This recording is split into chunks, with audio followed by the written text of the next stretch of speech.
Lucas Reed stood in the marble lobby of Hale and Associates, rain dripping from his janitorial uniform onto polished floors worth more than his entire year's salary. Across from him sat his ex-wife Vanessa, immaculate in designer clothes, flanked by attorneys who cost more per hour than Lucas made in a week. She slid a document across the mahogany table with one perfectly manicured nail. $50,000, Lucas. Or I take Emma. The words hit like a physical blow. Outside, lightning cracked across the Chicago skyline. Inside, Lucas felt his world ending. He was about to lose his daughter to a woman who'd abandoned them both, unless he could find money he'd never have. Before we begin this journey together, I invite you to stay until the end of this story. If it moves you, please hit the like button and comment with your city so I can see how far Lucas's story reaches across the world. The fluorescent lights in the 23rd floor conference room hummed with the kind of sterile efficiency that Lucas Reed had come to associate with places where people like him didn't belong. He sat in a leather chair that probably cost more than his monthly rent, acutely aware that his worn canvas jacket, the one with the small tear near the left pocket that he kept meaning to sew, stood out like a stain against the pristine corporate backdrop of Hale and Associates. Vanessa sat across from him, and Lucas found himself momentarily transported back 7 years to when she used to smile at him like he mattered. That woman was gone. The person before him now was someone else entirely, someone carved from ice and ambition, someone who wore her success like armor and wielded it like a weapon.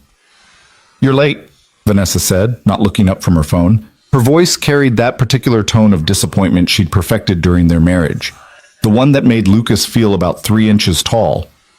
"The bus was delayed," Lucas said quietly. "Accident on Michigan Avenue." The bus? Vanessa finally looked at him, and Lucas saw something flicker in her eyes. Not quite pity, but close. Disdain, maybe. "Lucas, do you know what the parking fee is in this building? It's more than your bus fare." Richard Pemberton, Vanessa's lead attorney, cleared his throat. He was a man in his 50s with silver hair and a suit that screamed old money. "Perhaps we should begin. I'm sure Mr. Reed has to get to work." The way he said work made it sound like a hobby, something quaint and ultimately meaningless. Lucas's hands tightened on the armrests. "I came because you said it was about Emma." "It is about Emma," Vanessa said, finally setting down her phone. "It's about what's best for our daughter." "Our daughter?" The words came out sharper than Lucas intended. "Vanessa, you haven't seen her in 8 months. Not since her birthday, and you left that party early to take a call from Hong Kong. I've been building a career, Lucas, creating stability, something you might understand if you had any ambition beyond mopping floors." The words landed like slaps, each one precisely aimed. Lucas felt heat rise up his neck, but he forced himself to breathe slowly. Getting angry was what she wanted. Vanessa had always been good at pushing buttons, at finding the exact words that would make him lose his composure so she could point to it later as evidence of his inadequacy. "I'm providing for my daughter," Lucas said evenly. "She has food, a home, clean clothes, a studio apartment in Pilsen," Vanessa interrupted, sliding a folder across the table. 800 square feet. One bathroom that doesn't even have a door, just a curtain. Emma sleeps on a pull-out sofa because there's no bedroom. Lucas, there are college dorm rooms with more space. Richard Pemberton pulled out his own documents, spreading them across the table with practiced efficiency. "Mr. Reed, my client is prepared to offer you a very generous arrangement. Ms. Hale will assume primary custody of Emma. You'll have supervised visitation every other weekend." "Supervised?" Lucas's voice cracked. "I've raised Emma by myself for 3 years. I make her breakfast every morning. I help with her homework. I'm the one who sits up with her when she has nightmares about—" He stopped himself, but not before Vanessa's eyes narrowed. "About what, Lucas? About her mother leaving? Is that what you tell her? That I abandoned you both?" "I don't tell her anything except that you're busy, that you love her but your job takes you places. I don't—" Lucas rubbed his face, suddenly exhausted. It was 3 p.m., and he'd been up since 5 that morning, getting Emma ready for school before his shift at the hospital cafeteria. He had another shift tonight, cleaning the downtown office buildings, and he was already running on 4 hours of sleep. "I don't poison her against you, Vanessa, even though I what? Left a dead-end marriage?" Refuse to spend my life watching you settle for mediocrity? Vanessa leaned forward, and Lucas saw something dangerous in her expression.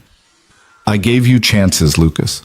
When we were married, I begged you to go back to school, to finish your engineering degree. You had 2 semesters left, 2, but you were too proud to let me pay for it, too comfortable in your little maintenance job. Emma was 6 months old. You were traveling for work constantly. Someone had to actually raise our daughter. So you gave up. Vanessa's voice was cold. You gave up on your education, your career, your future, and now you want to drag Emma down with you into your cycle of poverty and low expectations.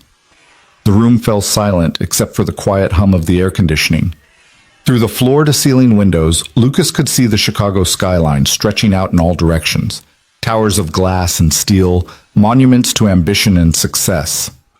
Somewhere down there, in a classroom at Sandburg Elementary, Emma was probably in math class, maybe raising her hand to answer a question because she loved math, loved the way numbers fit together in patterns.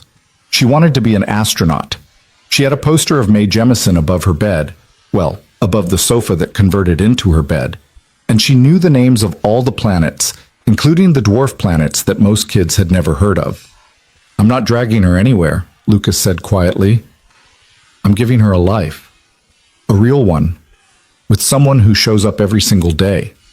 Someone who knows she doesn't like carrots but loves them if they're roasted. Someone who knows she needs exactly 3 bedtime stories and a glass of water.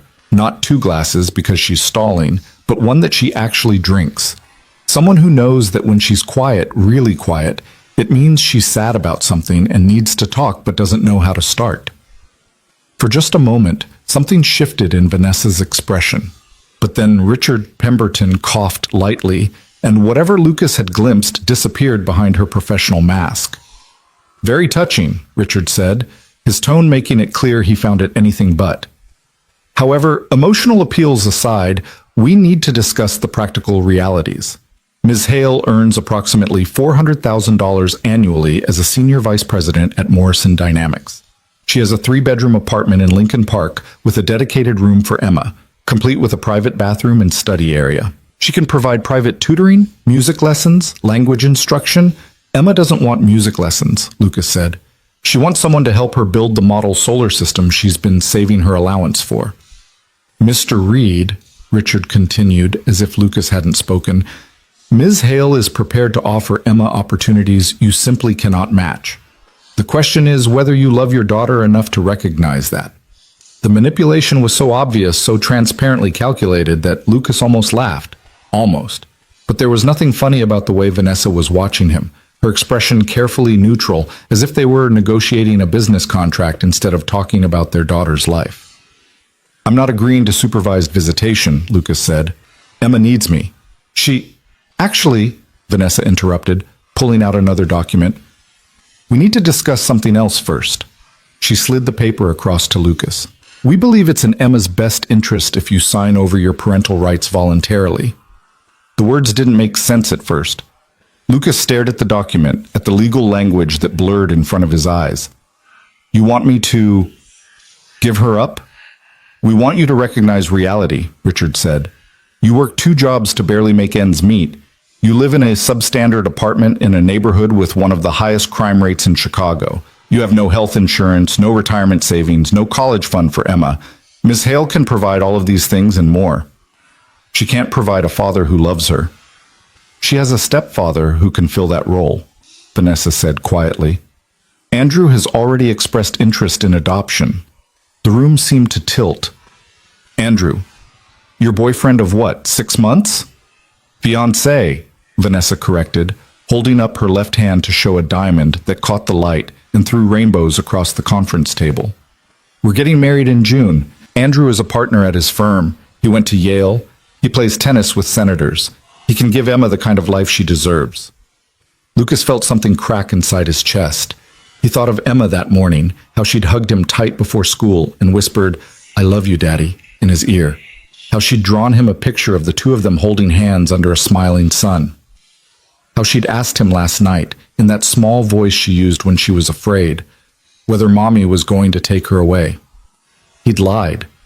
He'd told her everything would be fine, that he'd never let anyone separate them.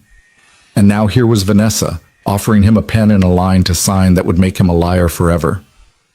"No," Lucas said. "Lucas, be reasonable." "No." He stood up, his chair scraping against the polished floor. "I'm not signing anything. Emma is my daughter. I've raised her. I've been there for every scraped knee, every bad dream, every parent-teacher conference. You don't get to waltz back into her life because it's suddenly convenient for your new perfect family." Vanessa's expression hardened. "Then you leave me no choice." She nodded to Richard, who pulled out yet another document. How many had they prepared? And placed it in front of Lucas. "This is a formal custody petition," Richard said. "Ms. Hale is filing for full custody based on your inability to provide adequate care. We have documentation of your financial instability, the substandard living conditions, your exhausting work schedule that leaves Emma with babysitters more often than with you. Mrs. Chen lives in our building. She's a retired teacher who loves Emma. She's not just a babysitter, she's an 82-year-old woman with no legal certification for childcare," Richard interrupted. "Mr. Reed, we also have testimony from Emma's school indicating she sometimes arrives in clothes that aren't quite clean, that her homework is occasionally incomplete, that she falls asleep in class." "That was one time," Lucas said, his voice rising despite his efforts to stay calm. "She had a stomach bug the night before. I kept her home, but she insisted on going to school because they were learning about planets and she didn't want to miss it. She was tired from being up sick all night, not because I'm neglecting her." "The school records tell a different story," Vanessa said. "Multiple instances of tardiness, missed parent involvement events, insufficient funds in her lunch account. I paid that lunch account debt. It was a mix-up with my paycheck deposit, and it was resolved in 2 days." "The point," Richard said, his voice taking on that patient tone people used when explaining things to children, "is that Ms. Hale can provide stability, consistency, a life where Emma doesn't have to worry about whether there's enough money for lunch, or whether her father is too exhausted from working 2 jobs to help with her homework." Lucas looked at Vanessa, really looked at her, searching for any trace of the woman he'd once loved, the woman who'd cried when Emma was born, who'd held their daughter and whispered promises about always being there. But that woman might as well have been a ghost. "Why?" Lucas asked quietly. "Why now? You haven't wanted to be a mother for 3 years. You left us, Vanessa. You chose your career and that was fine. I never tried to stop you. But Emma and I built a life together. We're happy. You're poor," Vanessa said bluntly. "And Emma deserves better than to grow up watching her father struggle. I'm offering you a way out, Lucas. A way to give her everything she needs." "She needs me. She needs opportunity, education, experiences. Do you know Andrew's company has a scholarship program? Emma could attend any college she wants, completely paid for. She could study abroad, learn languages, travel the world." Vanessa's voice softened slightly. "I know you love her, Lucas. I do. But love isn't enough when you can't provide the basics. I provide everything she needs, but not everything she deserves." Vanessa stood now too, moving around the table until she was close enough that Lucas could smell her perfume, something expensive and unfamiliar. "Be honest with yourself. How long can you keep this up? Working yourself to death, barely scraping by? What happens when you get sick? When you can't work? Emma has no safety net except you, and you're one accident, one illness, one missed paycheck away from disaster." The worst part was that she was right. Lucas lived in constant fear of exactly that scenario. He had $347 in his savings account. That was it.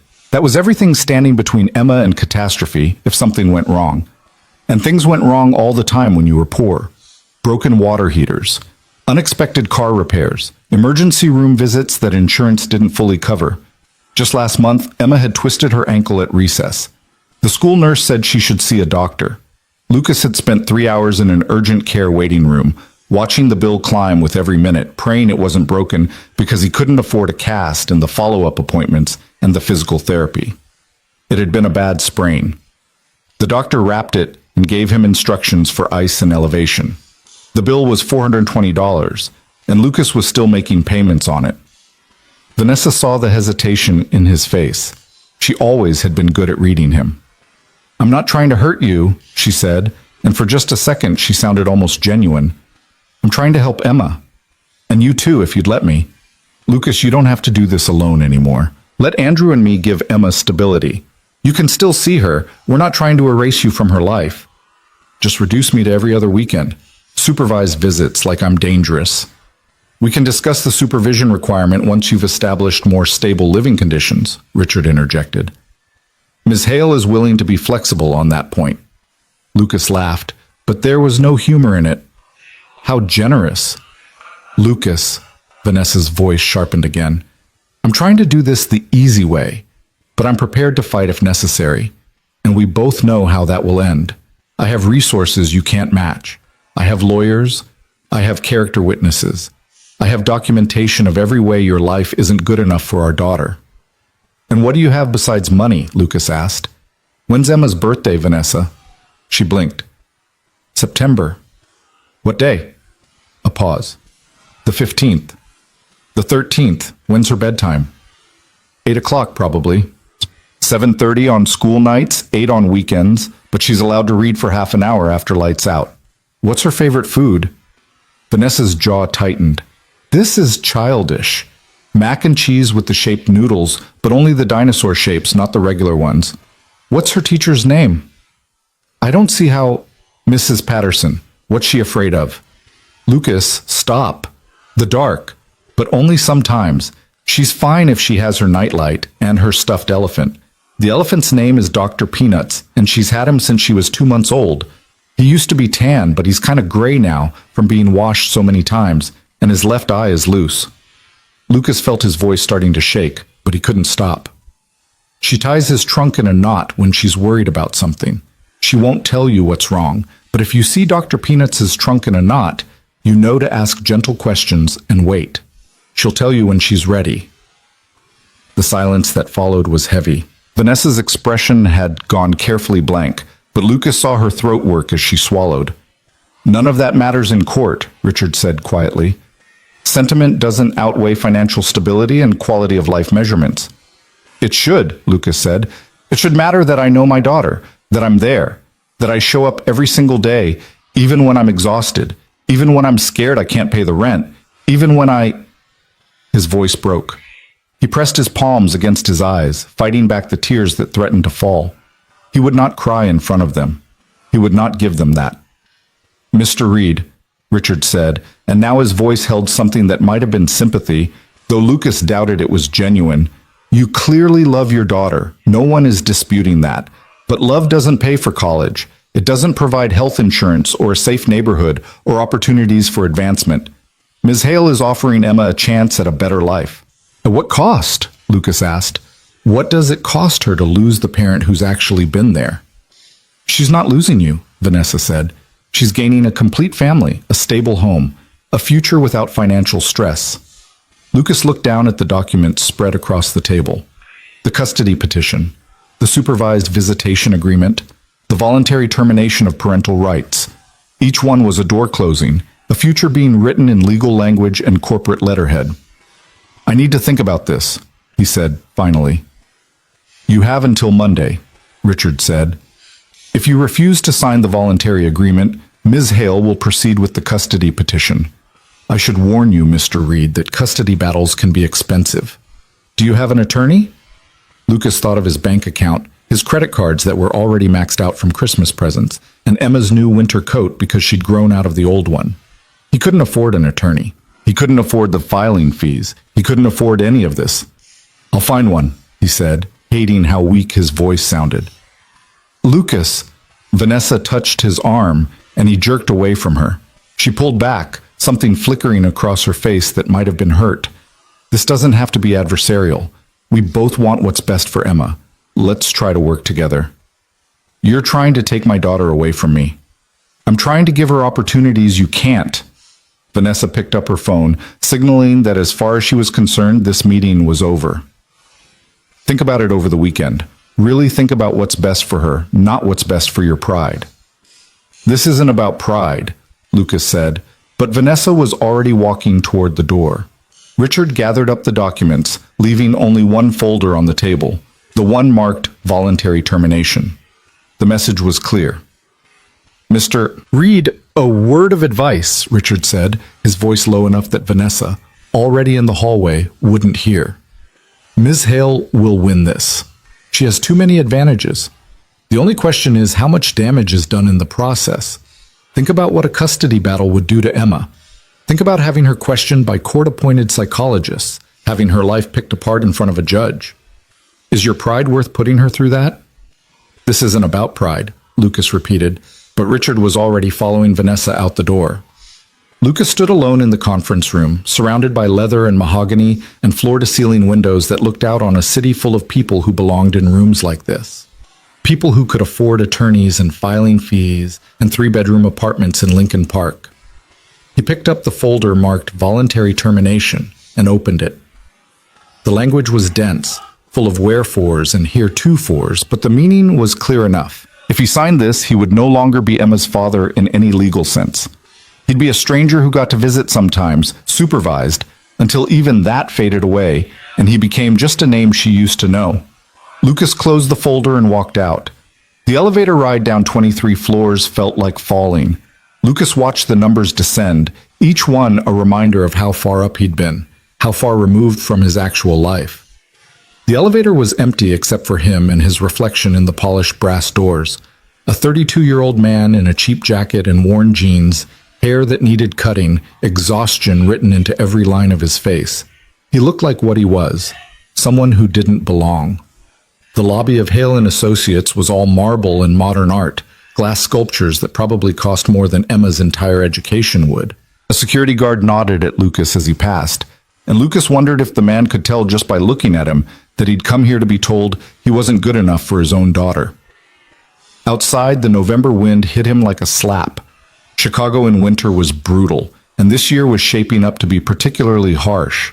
Lucas had already started collecting blankets from thrift stores because their apartment's heating was inadequate and the landlord was slow to fix things. He stood on the sidewalk, letting the cold seep through his jacket, and tried to figure out what to do next. He had 2 hours before he needed to pick up Emma from Mrs. Chen's apartment. 2 hours to somehow process the fact that his ex-wife wanted to erase him from his daughter's life. The sky opened up without warning, rain pouring down in sheets that soaked through Lucas's jacket in seconds. Of course it would rain. He didn't have an umbrella. He'd left it at home because the morning had been clear, and the nearest bus stop was 3 blocks away.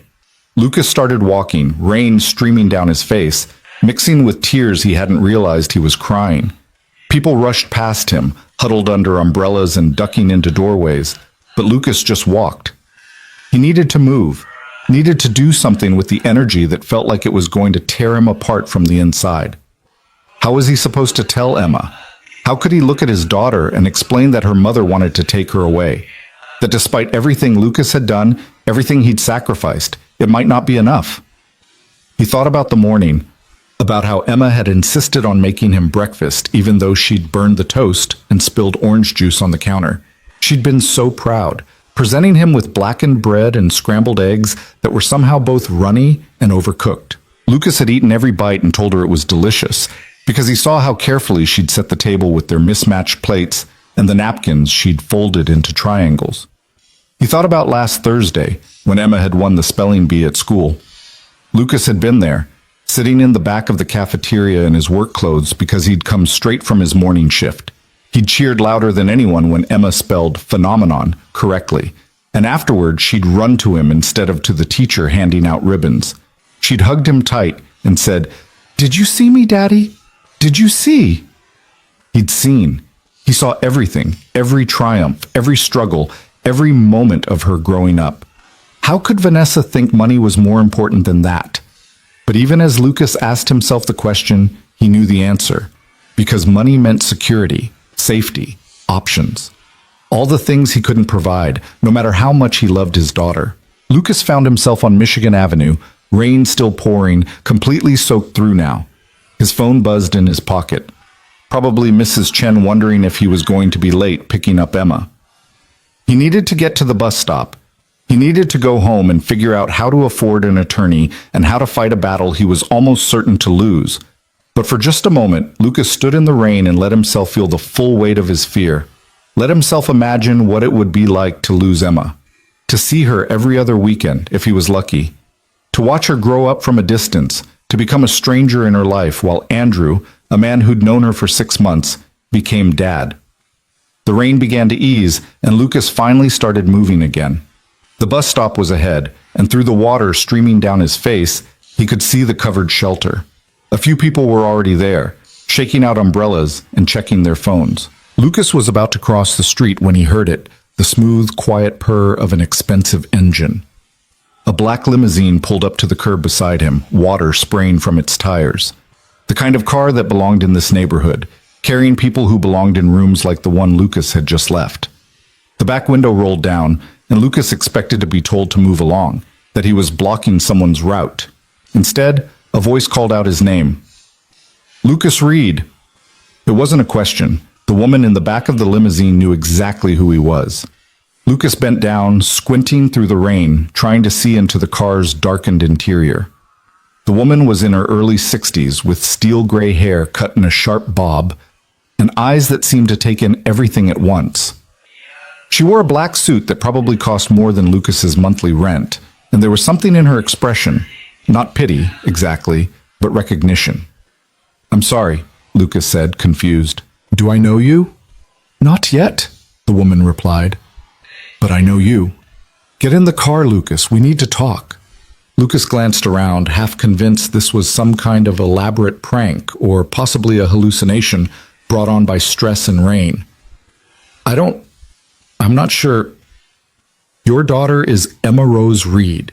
She's 7 years old. She wants to be an astronaut. Her favorite color is purple, but specifically the purple of nebulae and space photographs, not the purple of grapes or flowers. The woman leaned forward slightly. "You clean my offices every Tuesday and Thursday night. You've worked for my company for 2 years, and in that time you've never been late, never cut corners, never once failed to lock up properly or handle the security codes with anything but complete professionalism." Lucas's hand tightened on the wet folder he was still carrying. "I don't understand." "Get in the car," the woman repeated, "and I'll explain everything." Across the street, visible through the rain-blurred windows of a coffee shop, Vanessa stood with her phone pressed to her ear. She'd seen the limousine pull up. She'd seen Lucas standing in the rain, and now she was watching, her expression shifting from confusion to something that looked almost like fear. The woman in the limousine followed Lucas's gaze and smiled, a small, knowing smile that suggested she understood far more than she was saying. "That's your ex-wife, isn't it? Vanessa Hale, Senior Vice President at Morrison Dynamics. Very impressive resume." The woman's smile widened slightly. "I'm Margaret Sloan. I'm the CEO of Morrison Dynamics, which makes me your ex-wife's boss. And Lucas, I think it's time we discussed your future." The rain had stopped completely now, leaving behind only the drip of water from awnings and the hiss of tires on wet pavement. Lucas looked at Margaret Sloan at the open car door, at Vanessa watching from across the street with her phone frozen halfway to her ear. He thought about Emma, about the spelling bee, about burned toast, about Dr. Peanuts and his knotted trunk. He thought about everything he stood to lose and everything he'd already sacrificed. And then, still dripping wet, still clutching a folder full of documents meant to erase him from his daughter's life, Lucas Reed got into the limousine. The door closed with a soft, expensive click, and through the tinted window Lucas saw Vanessa step out of the coffee shop, her expression shifting from confusion to something close to panic. But the limousine was already pulling away from the curb, carrying Lucas toward a conversation that would change everything. The interior of the limousine was warm and impossibly quiet, the kind of silence that money bought, soundproofing so complete that the chaos of Chicago traffic disappeared the moment the door closed. Lucas sat on leather seats that seemed to mold themselves to his body, acutely aware that he was dripping rainwater onto carpet that probably cost more per square foot than his entire apartment. Margaret Sloan sat across from him, perfectly composed, studying him with an intensity that made Lucas want to squirm. She didn't speak immediately, just watched him with those sharp eyes that seemed to catalog every detail, his cheap jacket, his worn shoes, the folder he clutched like a life preserver. "You're wondering why I know who you are," Margaret said finally. It wasn't a question. "Among other things," Lucas managed, His voice sounded strange in the hushed interior of the car, too loud and too small at the same time. I make it my business to know the people who work for my company. All of them, not just the ones on the executive floor. Margaret reached for a panel on the side of the car and pressed a button. A small compartment opened, revealing bottles of water and what looked like a stack of towels. She handed one to Lucas. "You're soaked through." Lucas took the towel automatically, too stunned to do anything but follow her lead. He dabbed at his face, his hair, but he was wet to the skin and a towel wasn't going to fix that. "I've been watching you for quite some time, Lucas," Margaret continued. 2 years and 3 months, to be precise. That's how long you've worked for Morrison Dynamics, though you probably don't think of it that way. You work for Premier Cleaning Services, which is contracted by Morrison. But I pay attention to who comes into my buildings, especially people who handle security access. I don't understand what this has to do with your ex-wife just tried to take your daughter away from you, Margaret interrupted smoothly. She offered you a choice between signing away your parental rights or facing a custody battle you can't afford to fight. Am I correct? Lucas's hands tightened on the towel. How did you... I saw you leave the building. I saw your face. And I know Vanessa Hale well enough to guess what kind of conversation you just had. Margaret's expression softened slightly. She's a brilliant strategist, your ex-wife. Ruthless, efficient, completely focused on objectives. Those qualities make her very good at her job. They make her a terrible mother. The words hung in the air between them. Lucas didn't know what to say. Part of him wanted to defend Vanessa. Old habits died hard, but everything Margaret said was true. Why are you telling me this? Lucas asked. Because 2 years ago, you did something that most people wouldn't have done. Do you remember the night of August 15th? Lucas searched his memory. 2 years ago, August. He'd been working at Morrison for only a few weeks then, still learning the building layouts, still nervous about making mistakes. I'm not sure. You found a laptop in conference room 7B, Margaret said. It had been left there after a late meeting. Most cleaning staff would have turned it in to building security and gone on with their night. You did more than that. You looked up the meeting schedule, figured out whose laptop it was, tracked down a phone number, and called to let them know where they could find it. You stayed an hour past your shift to make sure it was retrieved safely. Lucas remembered now. The laptop had belonged to someone named Dr. Patricia Chen. He remembered because he'd thought it was funny that she shared a last name with his neighbor. She'd been frantic on the phone, explaining that the laptop contained years of research data that hadn't been backed up yet. That was just common sense, Lucas said. The data was important. Common sense isn't that common, Margaret replied. Especially at midnight when you're exhausted and have another job to get to in the morning. Dr. Chen is one of our lead researchers in renewable energy storage. That laptop contained breakthrough algorithms that are now the basis for patents worth approximately $40 million. You saved her career that night, Lucas, possibly the entire research division. I didn't know it was that important. No, you didn't, which makes what you did even more remarkable. You didn't help because you knew there would be a reward. You helped because it was the right thing to do. Margaret leaned forward slightly. That's not the only incident. 3 months later, you noticed a water leak in the third-floor break room and reported it immediately, even though it meant filling out paperwork that kept you late. The leak was coming from a pipe that would have burst within a week if it hadn't been caught. It would have flooded our main server room. Lucas shifted uncomfortably. I just saw water where it shouldn't be. Last January, you found a security badge in the parking garage and didn't just turn it in. You noticed it belonged to someone who'd been laid off 2 weeks earlier. You reported it as a potential security risk. That badge had been stolen from the employee's car. Someone was planning to use it for industrial espionage. Your attention to that detail prevented a data breach that could have cost us millions. I don't understand what any of this has to do with Emma. Margaret sat back, studying him with those keen eyes. I've been in business for 40 years, Lucas. I've built Morrison Dynamics from a regional firm to a global corporation. In that time, I've learned to recognize character. Not the kind people put on for job interviews or networking events, but real character. The kind that shows up when no one important is watching, when there's no reward except the satisfaction of doing things right. The limousine turned a corner, and through the tinted windows, Lucas caught a glimpse of Morrison Dynamics' main tower, 60 stories of glass and steel reaching toward the gray sky. You have that kind of character, Margaret continued. I've watched you work for 2 years. I've seen how you treat people. The way you greet the night security guards by name. The way you leave notes when you notice something needs repair, even minor things that aren't your responsibility. Last month, you found a wallet in the lobby and tracked down its owner, a junior analyst who'd just started and couldn't afford to replace their driver's license and credit cards. You didn't ask for a reward. You didn't even mention it to anyone. The analyst told me about it because they were so impressed. Lucas felt heat rising in his face. I was just being decent. Exactly, Margaret said. You were being decent in a world where that's increasingly rare. And I've also seen how hard you work. 2 jobs. Raising a daughter alone. Never complaining, never cutting corners, never making excuses. She paused.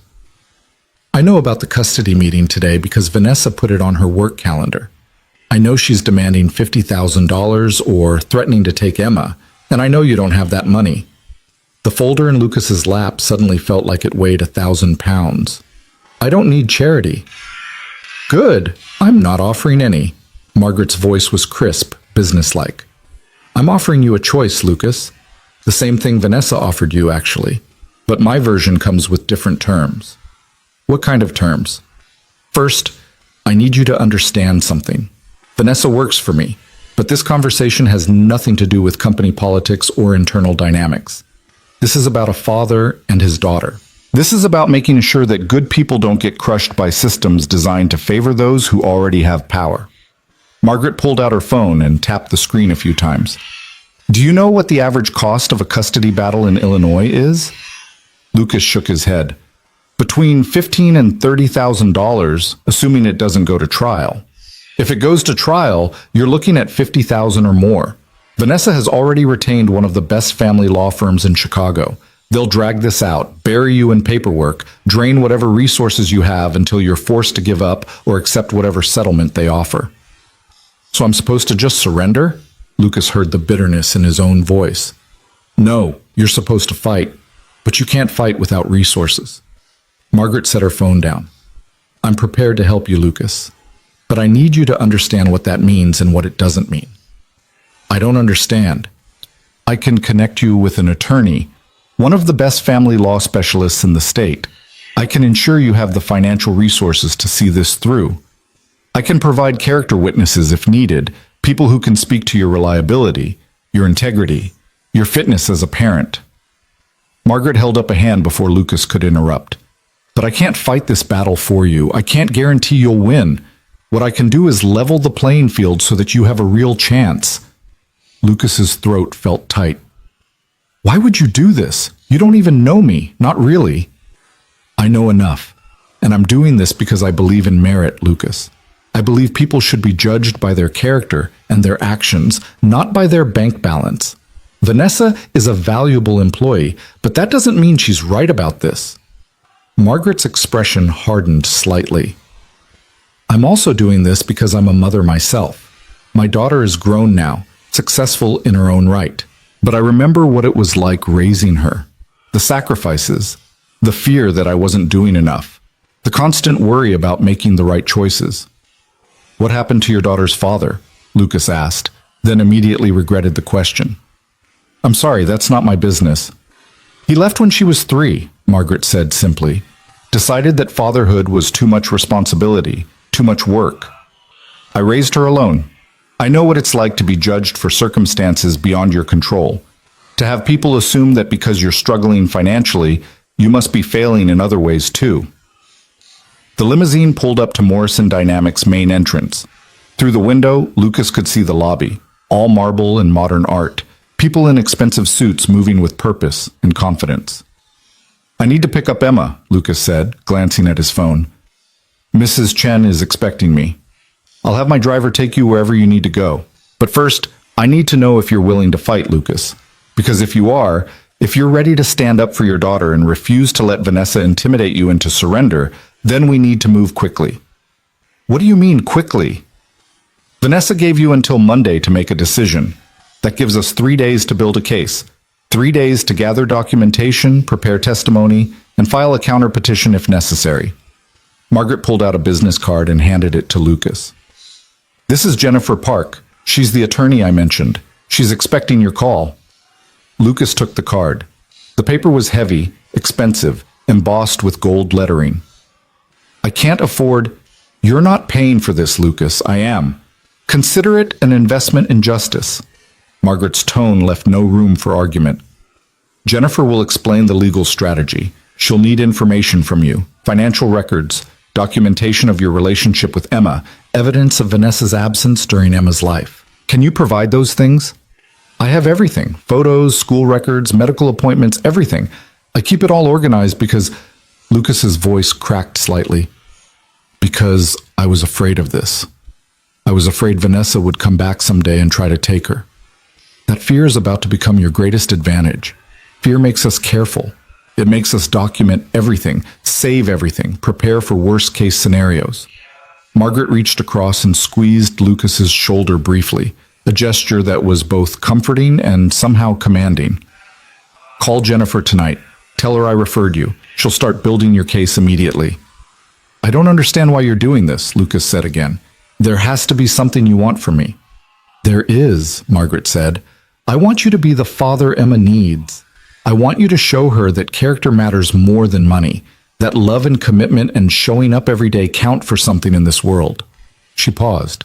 And I want Vanessa to understand that she can't use her position and resources to crush people who don't have the same advantages. The driver came around and opened Lucas's door. Cold air rushed in, cutting through his still damp clothes. One more thing, Margaret said as Lucas started to climb out. Don't tell Vanessa about this conversation. Not yet. Let her think she has you cornered. Let her think you're going to show up on Monday and sign whatever paper she puts in front of you. Why? Because arrogance makes people careless. Vanessa is brilliant, but she's gotten used to winning through superior resources. She won't expect you to come back with real legal representation. The surprise will work in your favor. Margaret's smile was sharp. Trust me on this, Lucas. I've been playing this game a lot longer than your ex-wife has. Lucas stepped out of the limousine, his legs unsteady. The business card felt like it was burning a hole in his pocket. Behind him, Margaret's window rolled up, and the limousine pulled away, leaving Lucas standing in front of Morrison Dynamics' gleaming tower. He looked up at the building. 60 stories of glass and steel, each window representing offices where people made decisions that affected thousands of lives. Somewhere up there, Vanessa sat in her expensive office, probably convinced that she'd already won, that Lucas would crumble under the pressure, sign the papers, and fade quietly out of Emma's life. But she was wrong. Lucas pulled out his phone and called Mrs. Chen. The elderly woman answered on the second ring, her voice warm and familiar. Lucas, I was starting to worry. Emma and I are making cookies. Well, she's making cookies. I'm mostly making sure she doesn't burn down my kitchen, Mrs. Chen chuckled. She wants to save you some, but I'm not sure any will survive until you get here. Tell her to eat as many as she wants, Lucas said, and he was surprised to find himself smiling. Mrs. Chen, can Emma stay with you for maybe another hour? I have something important I need to do. Of course, dear. Take your time. We're having fun. Lucas hung up and looked down at the business card in his hand. Jennifer Park, attorney at law. The address was only 6 blocks away. He could walk there in 15 minutes. He started walking. The rain had left everything clean and sharp, the air cold enough to burn in his lungs. Lucas walked fast, his mind racing. He thought about everything Margaret had said, about the choices he was being offered. He thought about Vanessa and her confidence, her certainty that money could solve any problem, win any battle. But Margaret had seen something else. She'd seen 2 years of quiet integrity, of showing up and doing the right thing when no one important was watching.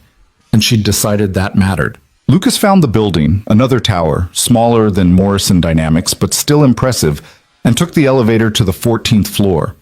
The law offices of Park & Associates were exactly what he expected. Elegant, professional, quietly expensive. The receptionist looked up as he entered, took in his damp jacket and worn jeans, and her smile became slightly strained. Can I help you? I need to see Jennifer Park. Margaret Sloan sent me. The receptionist's expression transformed instantly. Mr. Reed? Yes.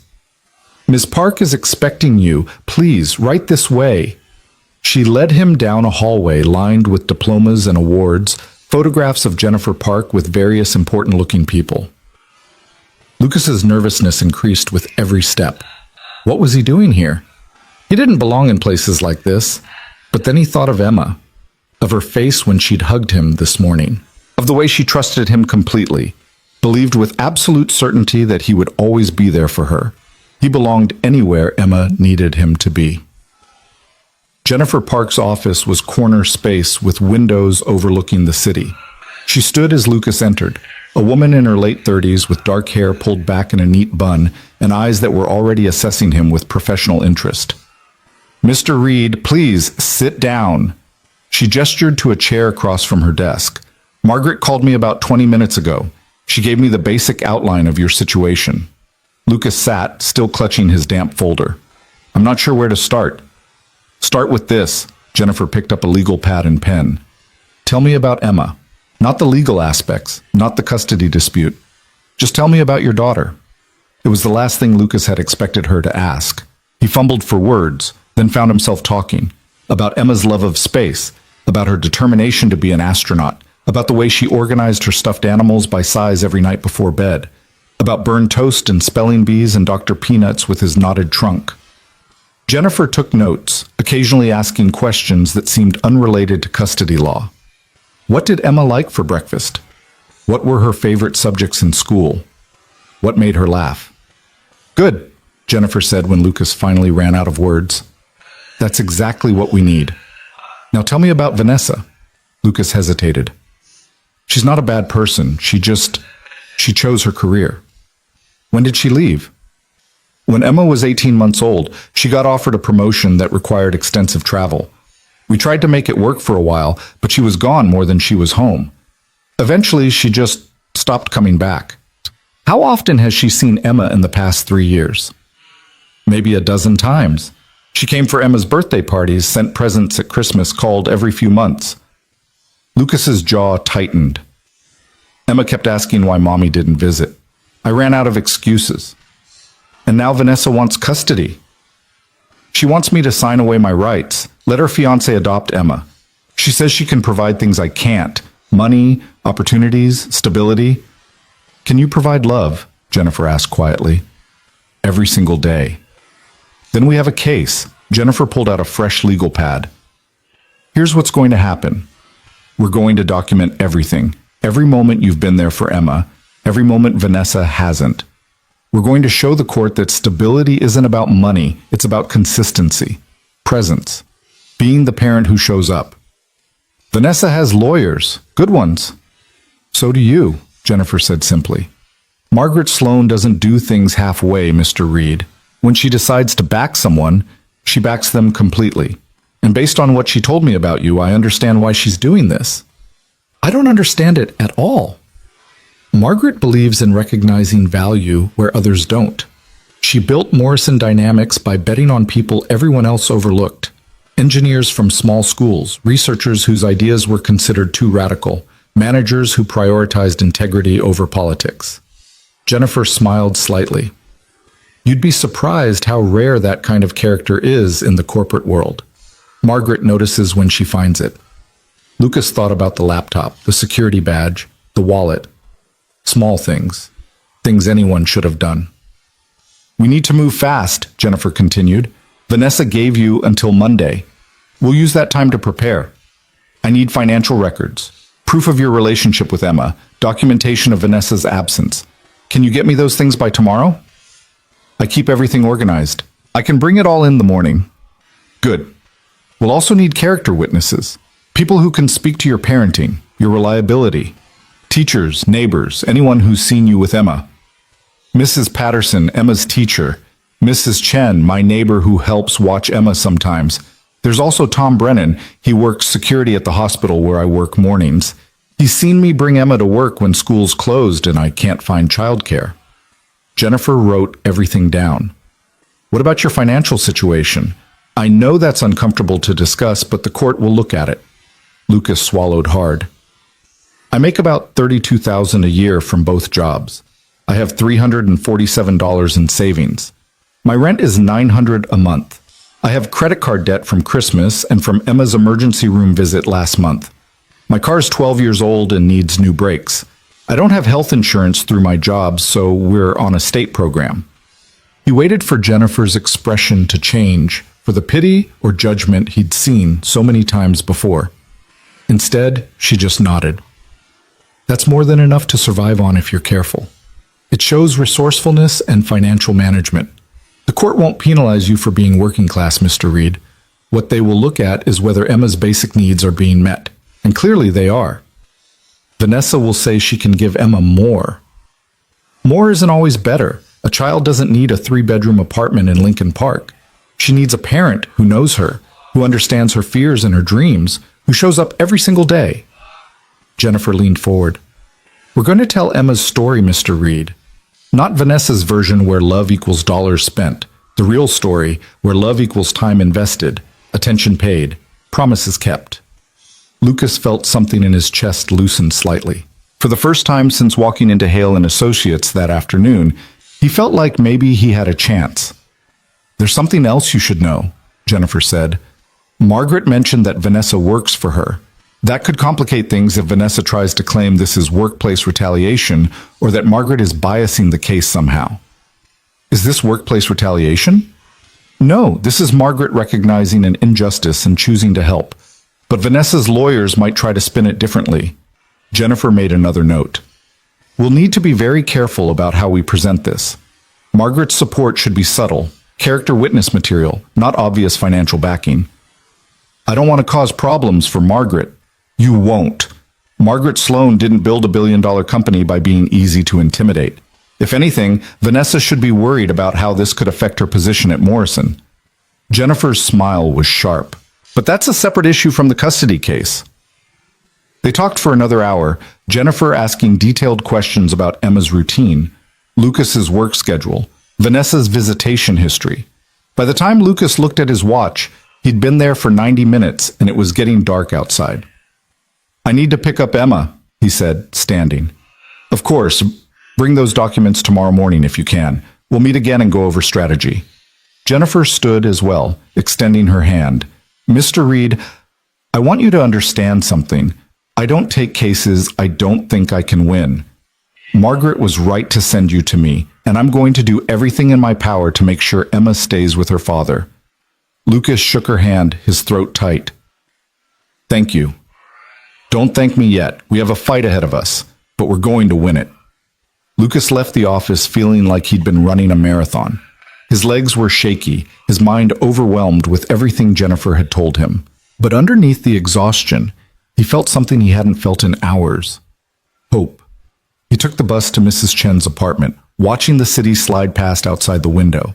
Somewhere out there, Vanessa was probably planning her next move, confident in her superior resources and legal team. She had no idea that Lucas had just gained an advantage she couldn't have predicted. Mrs. Chen's apartment was warm and smelled like cookies when Lucas knocked.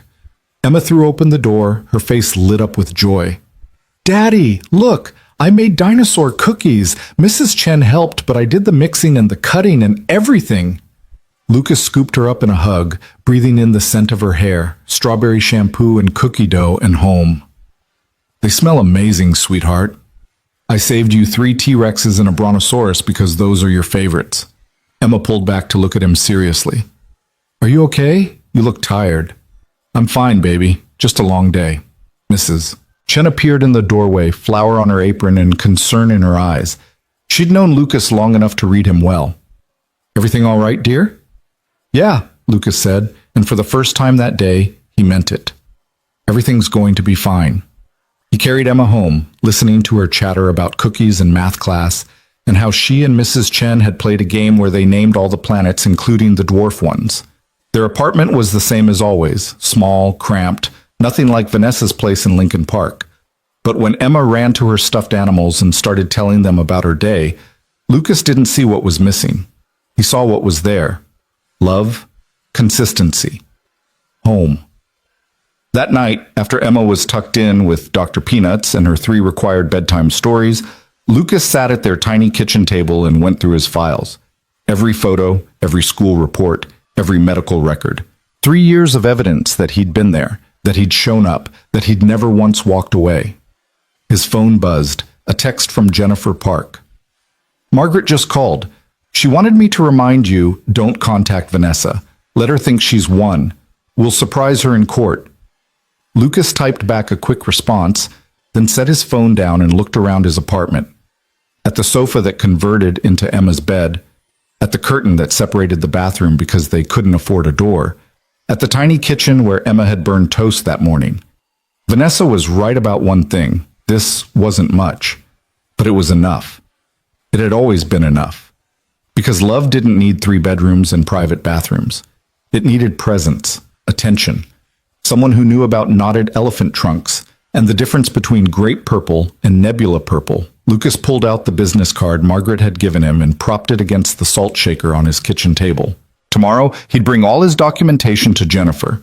They'd build a case, they'd fight, and maybe, just maybe, they'd win. The courthouse steps were slick with morning frost when Lucas arrived on Monday, carrying a folder that now contained everything Jennifer Park had requested, and more. He'd spent the entire weekend organizing documents, writing timelines, and preparing himself for what was about to happen. Emma was safe with Mrs. Chen, who'd promised to take her to the aquarium so she wouldn't worry about why Daddy had to go somewhere important on a school day. Jennifer met him in the lobby, dressed in a charcoal suit that radiated quiet authority. Next to her stood a younger woman with a briefcase and an expression of focused intensity. "Lucas, this is Sarah Chen, my associate. She'll be helping with the case." Jennifer's voice was calm, but Lucas could see the alertness in her eyes. "Are you ready?" "As ready as I'll ever be," Lucas said, though his hands were shaking slightly. "Good. Remember what we discussed.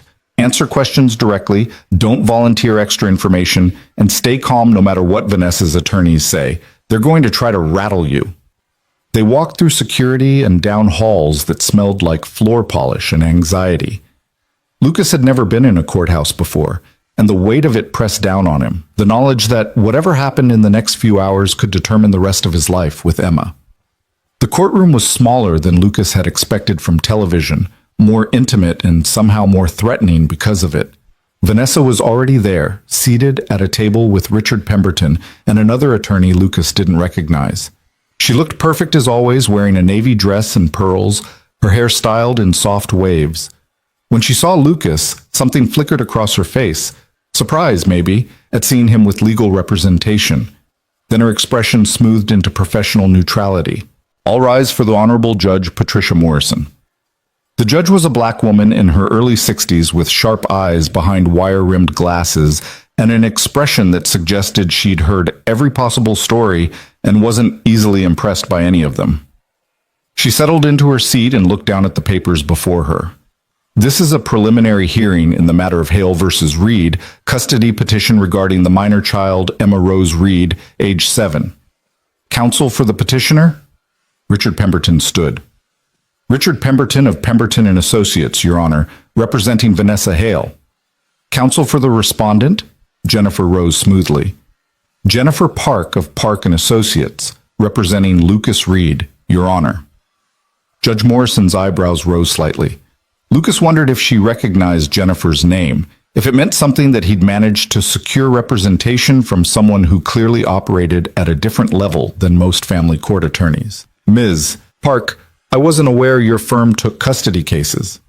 "We don't typically, Your Honor, but this case came to my attention through unusual circumstances, and I felt it warranted an exception."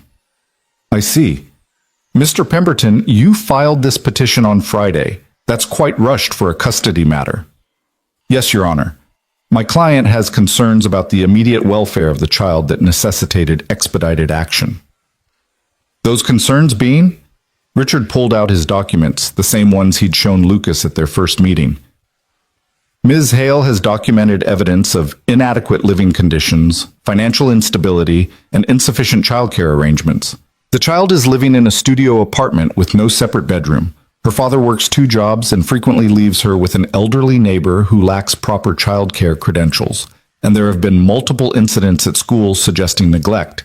"Your Honor," Jennifer interrupted smoothly, "the petitioner is making serious allegations without providing context or allowing for rebuttal. May I suggest we proceed with testimony so the court can hear both sides?" Judge Morrison nodded. Agreed. Mr. Pemberton, call your first witness. The petitioner calls Vanessa Hale to the stand. Vanessa walked to the witness box with confident grace, was sworn in, and settled into her seat with perfect posture. Richard approached with a warm smile, as if they were having a casual conversation rather than fighting for custody of a child. Ms. Hale, can you describe your relationship with your daughter Emma? I love Emma very much, Vanessa said, her voice steady and sincere. She's the most important person in my life. When Lucas and I divorced, I thought shared custody would work, but circumstances made that difficult. What circumstances? My career requires significant travel. I'm a senior vice president at Morrison Dynamics, which is a global corporation. I was often overseas or in other states for weeks at a time. It wasn't fair to Emma to have a mother who was constantly leaving. So you made the difficult decision to step back? I did. I thought it was the right thing at the time, giving Emma stability with one parent rather than confusing her with my irregular schedule. Vanessa's voice caught slightly. But I've realized I made a mistake. I've missed so much of her life. I want to make that right. Lucas felt sick. She sounded so reasonable, so genuinely remorseful. He glanced at Jennifer, but her expression remained neutral. Can you describe your current situation? Richard asked. I've restructured my work responsibilities to minimize travel. I'll be based primarily in Chicago for the foreseeable future. I'm engaged to Andrew Whitmore, who's a partner at Clayton and Ross. We're planning to marry in June and have purchased a home together in Lincoln Park, a 4-bedroom house with a yard. We've already prepared a room for Emma with everything she might need. And you're prepared to provide for Emma's needs? Completely. Private school tuition, extracurricular activities, college savings, health insurance, regular dental and medical care. Everything a child needs to thrive. Vanessa paused. I know Lucas loves Emma, but love alone can't provide opportunities. I can give her a better life than he's able to. Richard nodded sympathetically. Can you describe your concerns about Emma's current living situation? I'm worried about her. She lives in a studio apartment in a neighborhood with a high crime rate. Lucas works constantly. He's exhausted all the time. Emma has told me she sometimes has to wake herself up for school because her father is sleeping after working late. She's worn clothes to school that weren't quite clean. She's fallen behind on homework assignments. Your Honor, Jennifer said, standing, I object to this testimony.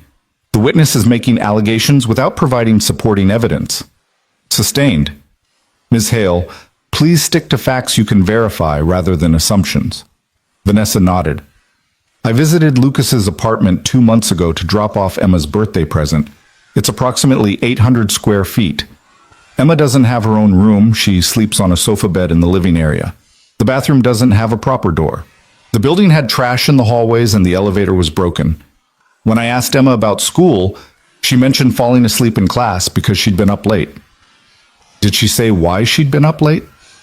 She said she couldn't sleep, and her father was working, cleaning offices. Richard let that sink in. Do you believe Emma is being neglected? I believe Lucas is doing his best, Vanessa said carefully. But his best isn't enough. He's a good father who's overwhelmed by circumstances. Emma deserves more than what he can provide. No further questions, Your Honor. Jennifer stood buttoning her jacket as she approached the witness stand. Ms. Hale, you mentioned visiting your daughter 2 months ago for her birthday.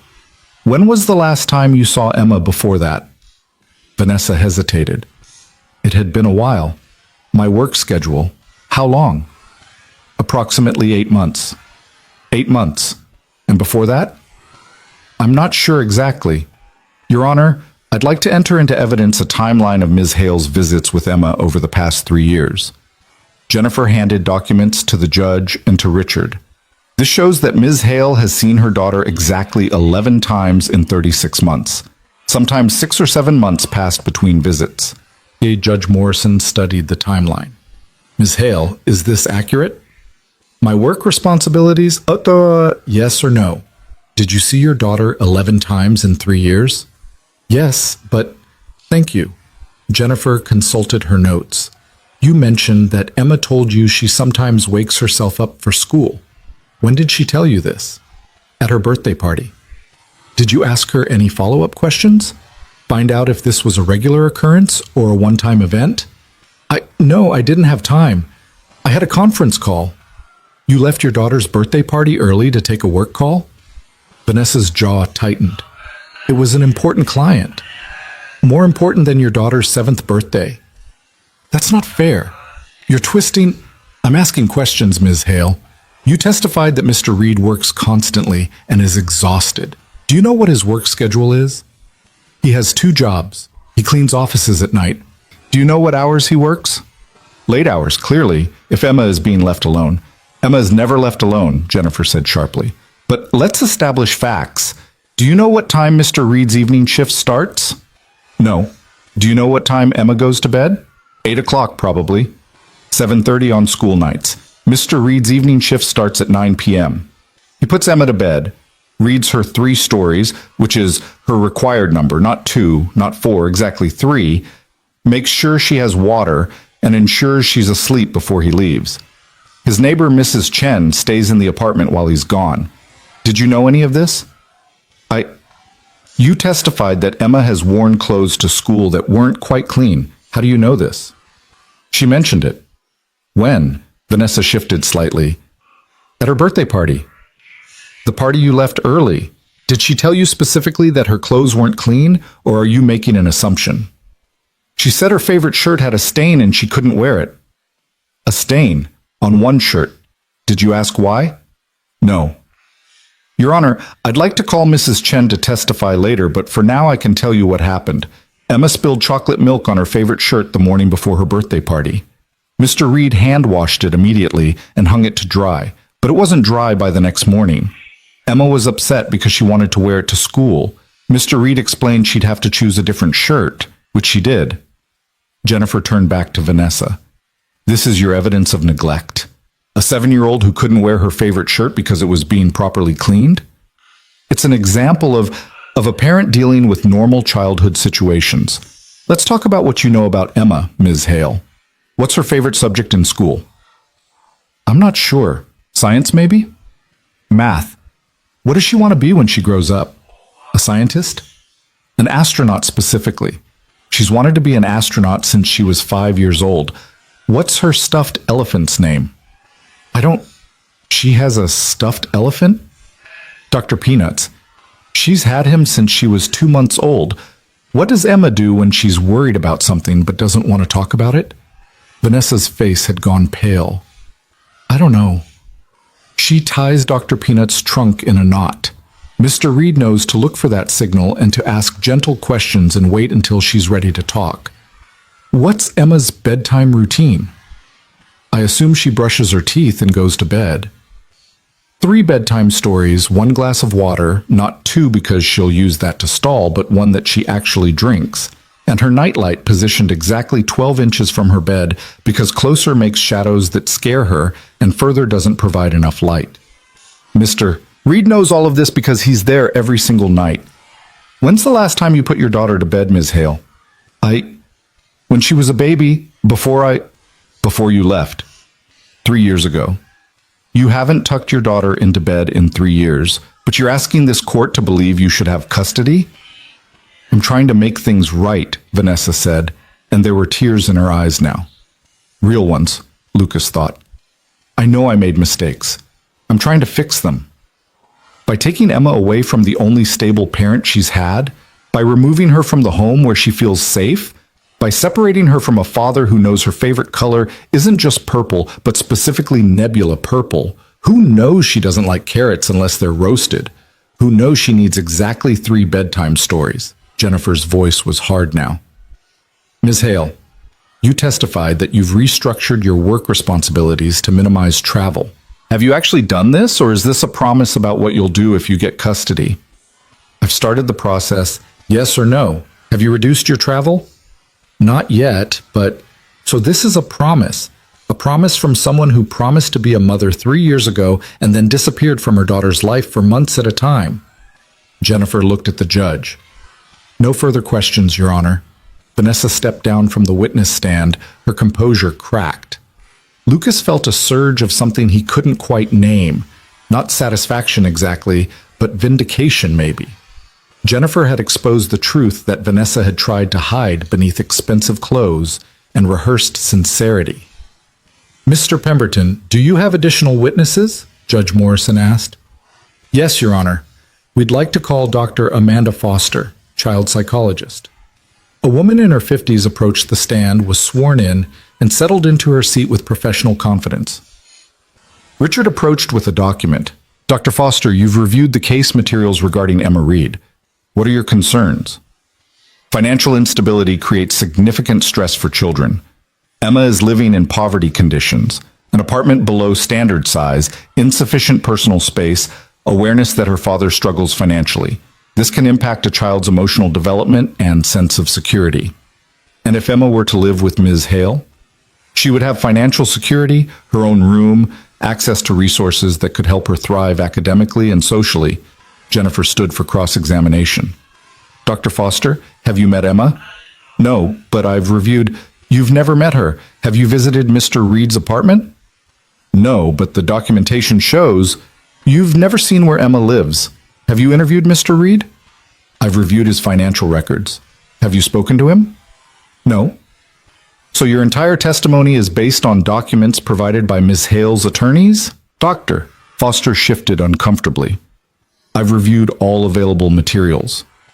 "Materials selected by the petitioner." "Dr. Foster, in your professional opinion, what's more important for a child's development, financial resources or consistent parental presence?" "Both are important." "If you had to choose one?" "That's not a fair question. Children need both." "But if a child had to have one or the other, money or a parent who shows up every day, which would you recommend?" "A parent who shows up," Dr. Foster admitted. "But ideally—" "Thank you. No further questions." Richard called one more witness, a social worker who'd done a home inspection of Lucas's apartment. She testified about the small space, the lack of a separate bedroom for Emma, the building's condition. But under Jennifer's cross-examination, she also admitted that the apartment was clean, safe, and adequately maintained, that Emma had toys, books, and clean clothes, that there was food in the refrigerator, and the child showed no signs of physical neglect. "Mr. Pemberton, any other witnesses?" "No, Your Honor." "Miss Park?" "Yes, Your Honor. I'd like to call Lucas Reed to the stand." Lucas's legs felt unsteady as he walked to the witness box. He was sworn in, his voice barely above a whisper, and sat down facing the courtroom. Vanessa wouldn't meet his eyes. Jennifer approached with a gentle expression. "Mr. Reed, how long have you been Emma's primary caregiver?" 3 years, since Vanessa left." "Can you describe a typical day with Emma?" Lucas took a breath. "I wake up at 5 a.m. I shower and get dressed quietly so I don't wake Emma. At 6, I wake her up. She's not a morning person, so I usually have to coax her out of bed with promises of pancakes or French toast. We eat breakfast together. She likes to tell me about her dreams. At 7, she gets dressed. She picks out her own clothes now, and sometimes the combinations are interesting, but I let her choose because it makes her feel independent." "Go on." "We leave at 7:30 to catch the bus. I drop her at school at 8 and then go to my morning job at the hospital cafeteria. I work until 2, then catch 2 buses to pick her up from school at 3:15. We walk home together. She tells me about her day, shows me her homework. Sometimes we stop at the library if she needs books for a project." Lucas's voice steadied as he talked about Emma. This was familiar territory, the rhythm of their life together. "When we get home, she does homework at the kitchen table while I make dinner. She's supposed to focus on homework, but usually she talks to me while I cook, asks questions about math problems, or tells me about something funny that happened at recess. We eat dinner together at 6. After dinner, we clean up together. She washes, I dry. Then we have free time until 7. Sometimes we build Lego sets or watch nature documentaries. She loves anything about space." "What happens at 7? "Bath time. She's getting old enough to want privacy, so I run the bath, make sure the temperature is right, and then I wait outside the bathroom curtain. She talks to me through it, tells me more stories, asks more questions. Emma never stops asking questions." Several people in the courtroom smiled, including Judge Morrison. 7:30, she puts on pajamas and we read 3 stories. She picks them out, usually one about space, one about animals, and one that's funny. Then lights out at 8, except for her nightlight. I sit with her for a few minutes, and we talk about the day. She tells me her favorite part and her least favorite part. Then I kiss her forehead, tell her I love her, and she says, "I love you too, Daddy." Lucas's voice cracked on the last words. He cleared his throat. And then, at 9, I leave for my evening shift. Mrs. Chen stays in the apartment. She's usually asleep when I leave, but Mrs. Chen is there in case she wakes up. I clean offices until 3 a.m., come home, sleep for 2 hours, and then the day starts again. That's a grueling schedule. It's necessary. Emma needs food, shelter, clothes. I do what I have to do. Mr. Reed, Ms. Hale testified that Emma sometimes arrives at school in clothes that aren't quite clean. Is that true? Once, she spilled chocolate milk on her favorite shirt and it wasn't dry the next morning. She wore a different shirt, but she was upset about it. I felt terrible, like I'd failed her somehow, but the shirt was being washed properly. It just needed time to dry. Ms. Hale also testified that Emma has fallen behind on homework assignments. There was 1 week last month when Emma was sick with a stomach bug. She missed 3 days of school and got behind on a science project. I helped her catch up over the weekend. We stayed up late Saturday night building a model of the solar system. She was so proud of it. "Do you think you're a good father, Mr. Reed?" Lucas looked at Vanessa for the first time since taking the stand. She was watching him now, her expression unreadable. "I think I'm there," Lucas said quietly. "I show up every single day. I'm not perfect. I can't afford private school or music lessons or a house in Lincoln Park. But I know my daughter. I know when she's happy, when she's sad, when she's scared. I know how to comfort her when she has nightmares. I know what makes her laugh. And I love her more than anything in this world." "Thank you. No further questions." Richard Pemberton approached for cross-examination, his expression sympathetic. "Mr. Reed, you work approximately 80 hours per week between 2 jobs. Is that correct?" "Yes." "And you make approximately $32,000 per year?" "Yes." "You have no health insurance?" "We're on a state program." "You have $347 in savings?" "Yes." "What would happen if you got sick and couldn't work?" Lucas's hands tightened on the armrests. "I'd figure something out. I always do." "But you don't have a plan? No safety net?" "My safety net is working hard and being careful." "What if Emma needed emergency medical care that your insurance didn't cover?" "I'd find a way to pay for it."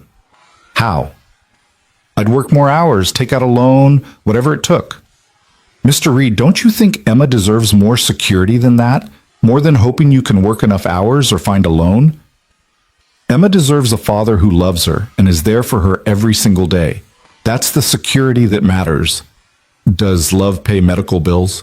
"No, but it shows up at 2 a.m. when she's scared. It remembers she likes Nebula Purple. It knows how to untie Dr. Peanut's trunk when she's worried." Lucas leaned forward. "I know I'm not rich. I know I can't give Emma everything money can buy. But I can give her everything that actually matters." Richard paused, perhaps recognizing that he was losing ground. "No further questions." Jennifer called Mrs. Chen next. The elderly woman walked to the stand slowly but with dignity, was sworn in, and smiled at Lucas. "Mrs. Chen, how long have you known Lucas Reed?" 3 years, since he moved into our building with Emma." "Can you describe your relationship with them?" "Lucas is like a son to me. Emma is like a granddaughter. I watch her sometimes when Lucas works, but mostly I'm just their neighbor and friend." "What's Lucas like as a father?" Mrs. Chen's expression softened. "He's wonderful. Tired all the time, but wonderful. I've never seen him lose patience with Emma, not once. Even when he's exhausted and she's being difficult, he's gentle and kind. He reads to her every night. He helps with her homework even when he can barely keep his eyes open. He puts her first, always." "Can you give an example?" "Last winter, Emma wanted a telescope for Christmas. Lucas worked extra shifts for 2 months to save up for it. He was working himself to exhaustion, but he wanted to make sure she got what she'd asked for. On Christmas morning, when she opened it, his face, Mrs. Chen's voice trembled. He was so happy just watching her be happy. That's who Lucas is." "Thank you, Mrs. Chen." Richard Pemberton stood. "Mrs. Chen, you're 82 years old, is that correct?" "Yes." "Do you have any formal training in child care?" I was a teacher for 40 years. But no childcare certification for in-home care? I don't need certification to love a child and keep her safe. What if there was an emergency while Mr. Reed was at work? Are you physically capable of responding? I may be old, but I'm not incapable. I know how to dial 911. I know Emma's medical history, her allergies, her doctor's name. I know exactly what to do if something goes wrong. Have you ever fallen asleep while watching Emma? Mrs. Chen hesitated. Once. I was reading to her and dozed off. But Emma woke me up and we laughed about it. She wasn't in any danger. But you could have been needed and you were asleep. I could say the same thing about any parent who's ever been tired. The difference is I would never leave Emma truly alone. I'm always there, always watching. Jennifer called Emma's teacher next, Mrs. Patterson, a kind-faced woman in her 40s who taught second grade. She testified about Emma's academic performance, her social development, her obvious bond with her father. Emma talks about her dad constantly, Mrs. Patterson said. She's very proud of him. She knows he works hard to take care of her. At parent-teacher conferences, Mr. Reed always comes prepared with questions. He wants to know how Emma is doing, what she's struggling with, how we can help at home. I've had parents with far more resources who show far less interest in their children's education. Has Emma ever shown signs of neglect or abuse? Never. She's well-fed, clean, appropriately dressed. She's happy and well-adjusted. If anything, she's more emotionally secure than many children I've taught. The testimony continued through the afternoon. Character witnesses who spoke about Lucas's integrity, his work ethic, his devotion to Emma. Financial experts who explained that while Lucas lived modestly, he managed his money responsibly and met Emma's needs. Even Tom Brennan, the security guard from the hospital, testified about seeing Lucas bring Emma to work on snow days when school was closed. How he'd set her up in the break room with books and homework while he worked. That little girl adores her father, Tom said, and he adores her right back. That's worth more than all the money in the world. Finally, as afternoon light faded outside the courtroom windows, Judge Morrison called for closing arguments. Richard Pemberton stood first. Your Honor, this case is about providing the best possible life for Emma Reed. Ms. Hale has made mistakes. She acknowledges that. But she's prepared to make amends and offer Emma opportunities that Mr. Reed simply cannot match. Financial security, educational resources, a stable home environment. Mr. Reed loves his daughter, but love alone doesn't ensure a child's well-being. We ask the court to grant Ms. Hale primary custody so that Emma can have the life she deserves. Jennifer stood, her voice clear and strong. Your Honor, this case is about recognizing what truly matters in a child's life. It's not about the size of an apartment or the amount of money in a bank account. It's about consistency, presence, being the parent who shows up every single day, who knows their child's fears and dreams and favorite colors. Mr. Reed has been that parent for 3 years while Ms. Hale built her career. Now she wants to take Emma away from the only stable home she's known, and she's using her financial advantages to make it seem reasonable. But children aren't possessions to be claimed when convenient. Emma has a father who loves her, knows her, and puts her first every single day. That's what she deserves. That's what the court should protect. Judge Morrison was quiet for a long moment, reviewing her notes. Then she looked up at both attorneys, at Vanessa and Lucas. I'll take this under advisement and issue a ruling within 48 hours. Court is adjourned. The gavel fell, and Lucas felt his legs go weak. It was over, at least this part of it. Now there was nothing to do but wait. Outside the courthouse, Lucas stood on the steps and let the cold air fill his lungs. His hands were still trembling from the adrenaline that had carried him through hours of testimony, and now that it was over, exhaustion hit him like a physical weight. Jennifer stood beside him, briefcase in hand, her expression unreadable. How do you think it went? Lucas asked, hating how his voice shook. Better than I expected. Judge Morrison is fair. She looks at the whole picture, not just the financial aspects. But Lucas, you need to understand that we're not guaranteed to win. Vanessa has resources, and the system does tend to favor parents who can provide material advantages. So I might lose Emma. You might, but if you do, it won't be because you didn't fight hard enough or because you're not a good father. It'll be because the system is imperfect. Jennifer squeezed his shoulder briefly. Go home. Be with your daughter. Try not to think about this for the next 48 hours. I know that's impossible, but try. Lucas nodded, unable to speak past the tightness in his throat. He watched Jennifer walk away, her heels clicking on the courthouse steps, and then he turned to find Margaret Sloan standing near the street, her black limousine idling at the curb. You didn't have to come, Lucas said as he approached her. I wanted to see how it went. Jennifer called me during the lunch recess. Margaret studied his face. You did well in there. You were honest, authentic. Those things matter. Do they matter enough? We'll find out. Margaret gestured to the limousine. Let me give you a ride home. You shouldn't be alone on the bus right now. Lucas wanted to refuse. He'd already accepted so much help from this woman, but the thought of sitting on a crowded bus, trying to process everything that had happened while strangers pressed against him, was unbearable. He got into the car. They rode in silence for several minutes, the city sliding past outside the tinted windows. Lucas watched people on the sidewalks going about their ordinary days, and he envied them their ordinary problems. Finally, Margaret spoke. I sat in the back of the courtroom, she said. I hope that wasn't inappropriate, but I wanted to hear the testimony myself. You heard everything?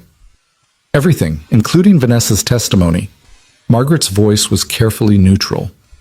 I've worked with Vanessa for 5 years.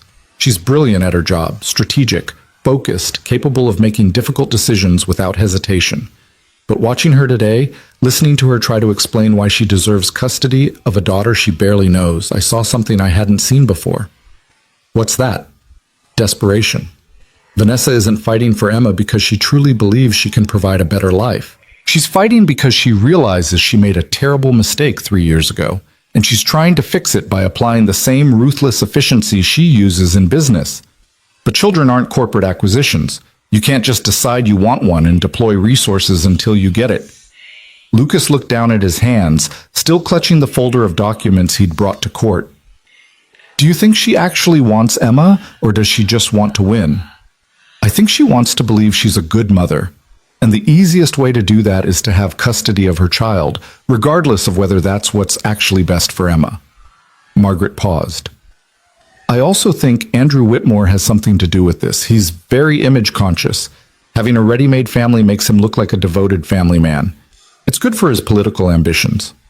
Political ambitions? Andrew's planning to run for state senate in 2 years. A photogenic family plays well with voters. Margaret's expression hardened. I'm not saying Vanessa's motives are entirely cynical. I think she does love Emma, in her own way. But love that only shows up when it's convenient isn't the kind of love a child needs. The limousine pulled up in front of Lucas's building. Through the window, Lucas could see Mrs. Chen's apartment on the second floor, lights glowing warm against the gray afternoon. Emma was up there, probably doing homework or playing with her stuffed animals, completely unaware that her entire future hung in the balance of a judge's decision. Lucas, Margaret said as he reached for the door handle, regardless of what happens with the custody case, I want to talk to you about something else. Your future with Morrison Dynamics. Lucas turned back, confused. My future? I'm a janitor. You're a person who notices things, solves problems, and cares about doing things right. Those qualities are valuable in any position. Margaret pulled out a business card. Her own this time, not Jennifer's. When this is over, call me. I have a proposition for you.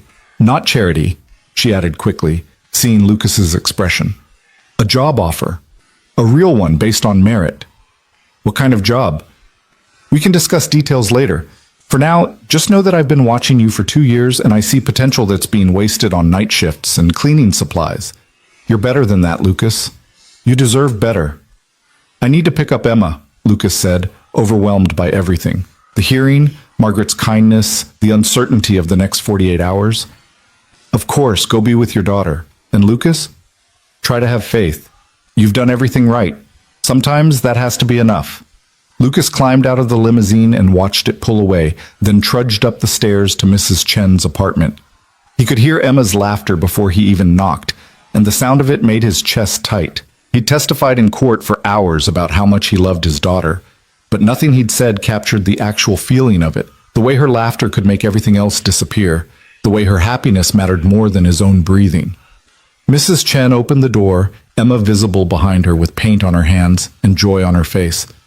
"Daddy, look, we're making watercolor paintings. I painted the Andromeda Galaxy, see? Mrs. Chen helped me mix the colors to get the right kind of purple."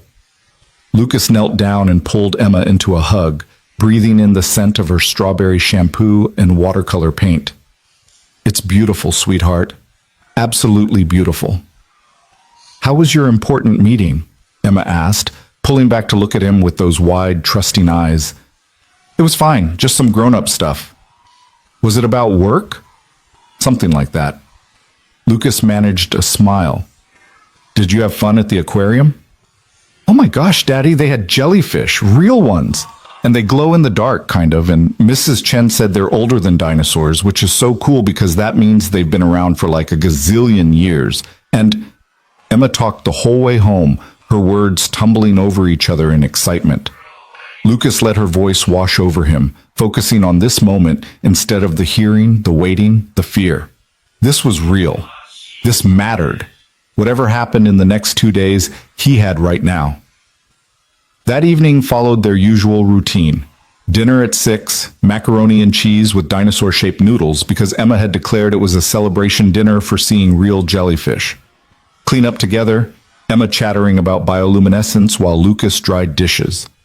Bath time at 7, Emma singing songs she'd learned at school through the bathroom curtain. 3 bedtime stories at 7:30, one about space, one about sea creatures, and one funny one about a dragon who was afraid of his own fire. "Daddy?" Emma said as Lucas was tucking her in, Dr. Peanuts already positioned in her arms. "Yeah, sweetheart? Are you sad about something?" Lucas's hand stilled on the blanket. "What makes you think that?" "You have your sad face, the one where you smile but your eyes don't smile." 7 years old, and she could read him like he was written in large print. Lucas sat down on the edge of the sofa bed, choosing his words carefully. "I'm a little worried about some grown-up things, but you don't need to worry about them, okay? I've got everything handled." "Is it about money?" "I heard you tell Mrs. Chen that we have to be careful with money." "Emma, look at me." Lucas waited until she met his eyes. "We're okay. We have everything we need. You don't have to worry about money or anything else. That's my job, and I'm good at it." "I know you are. You're good at everything." Emma hugged Dr. Peanuts tighter. "But Daddy, if we need more money, I could help. I could get a job." "A job? You're 7. "I could walk dogs or sell lemonade or maybe be an astronaut early. Do they pay astronauts a lot?" Lucas felt tears prick his eyes. Here was his daughter, worried about helping him pay bills, offering to become an astronaut early so he wouldn't have to work so hard. This was what Vanessa didn't understand. This connection, this love that made a child want to walk dogs to help her father. "You know what would help me the most?" Lucas said softly. "What?" "If you just keep being exactly who you are. Keep being smart and funny and kind. Keep loving space and jellyfish and nebula purple. Keep doing your homework and making me burn toast for breakfast. That's the job I need you to do." Emma considered this seriously. "Okay, I can do that, but if you change your mind about the dog walking thing, let me know." "I will. I promise." Lucas kissed her forehead. "I love you, Emma Rose." "I love you too, Daddy." She paused. "Even if we didn't have any money at all, I'd still love you the most." Lucas had to leave the room before she saw him cry. He stood in the tiny kitchen, pressing his palms against his eyes, trying to breathe through the emotion that threatened to overwhelm him. This was what he was fighting for, this love that didn't depend on money or big houses or private schools. This pure, uncomplicated love that made his daughter offer to walk dogs at 7 years old because she wanted to help him. His phone buzzed with a text from Jennifer. "Remember, don't contact Vanessa. Don't discuss the case with anyone who might talk to her attorneys. Just live your normal life and wait." Lucas texted back a quick acknowledgement, then forced himself to get ready for his evening shift. Mrs. Chen arrived at 8:30, letting herself in with the spare key Lucas had given her years ago. She found him in the kitchen, staring at nothing. "She's asleep," Mrs. Chen said softly. And you look terrible. I feel terrible. The hearing didn't go well? I don't know, maybe. Jennifer said we did well, but that doesn't mean we'll win. Lucas rubbed his face. What if I lose her, Mrs. Chen? What if the judge decides Vanessa's money matters more than everything else? Then you appeal. You fight. You don't give up. Mrs. Chen took his hands in her weathered ones. Lucas, I've known you for 3 years. I've watched you raise that little girl with more love and dedication than I've seen from parents who have every advantage. You're a wonderful father. Any judge with sense will see that. But what if she doesn't? What if you go to work and do your job and come home to your daughter tomorrow like always? Mrs. Chen interrupted firmly. What if you have faith that truth matters and that judges can see through expensive suits and rehearse testimony? What if you trust that doing the right thing for 3 years counts for something? Lucas wanted to believe her. He wanted to have that kind of faith. But the system had never worked in favor of people like him, and he'd learned young not to expect miracles. He went to work, caught the bus to downtown, and cleaned offices with mechanical precision. Usually this work soothed him. The repetitive motions, the visible results, the quiet satisfaction of making spaces clean and orderly. Tonight, it just gave him too much time to think. He was emptying trash on the 42nd floor of Morrison Dynamics when he heard footsteps behind him. He turned to find Vanessa standing in the hallway, still dressed in the navy outfit she'd worn to court, her expression uncertain. I saw your name on the cleaning schedule, she said. I waited. You shouldn't be here. Jennifer said we shouldn't talk. I know, but Vanessa's professional composure cracked slightly. Lucas, I need to say something. There's nothing to say. We made our arguments in court. Now we wait. I saw your face today, when you talked about Emma, when you described your mornings together, your routines. Vanessa's voice was quiet. I didn't know about Dr. Peanuts. I didn't know about the 3 stories or the Nebula Purple. I didn't know any of it. That's the point, Vanessa. You don't know her. I want to. I want the chance to know her the way you do. Then you should have stayed 3 years ago. You should have put her first instead of your career. Lucas turned back to the trash can, unable to look at her. You can't just decide you want to be a mother when it's convenient. That's not how it works. I know I failed her, failed both of you. Vanessa moved closer. But Lucas, I'm not the villain you're making me out to be. I was overwhelmed. I was drowning in work and motherhood and a marriage that was falling apart. I made a choice, the wrong choice, because I couldn't handle all of it. So you chose work and left me with everything else. Yes, and I've regretted it every day since. Do you know what it's like to see photos of Emma growing up and realize I've missed everything? That I'm a stranger to my own daughter? Do you know what it's like to raise a child alone? To work 2 jobs and still barely make rent? To have your daughter ask why mommy doesn't visit and not know how to answer because the truth will break her heart? They stood in silence, 3 years of hurt and anger and regret filling the space between them. Finally, Vanessa spoke again, her voice barely above a whisper. What do you want, Lucas? What would make this right? I want you to drop the custody petition. I want you to leave us alone. I can't do that. I won't. Then there's nothing more to say. Lucas picked up his trash bag. You should go. Your lawyers were right. We shouldn't be talking. Lucas, go, Vanessa, please. She left, her heels clicking down the empty hallway, and Lucas stood alone in the fluorescent silence of the office building. His hands were shaking again.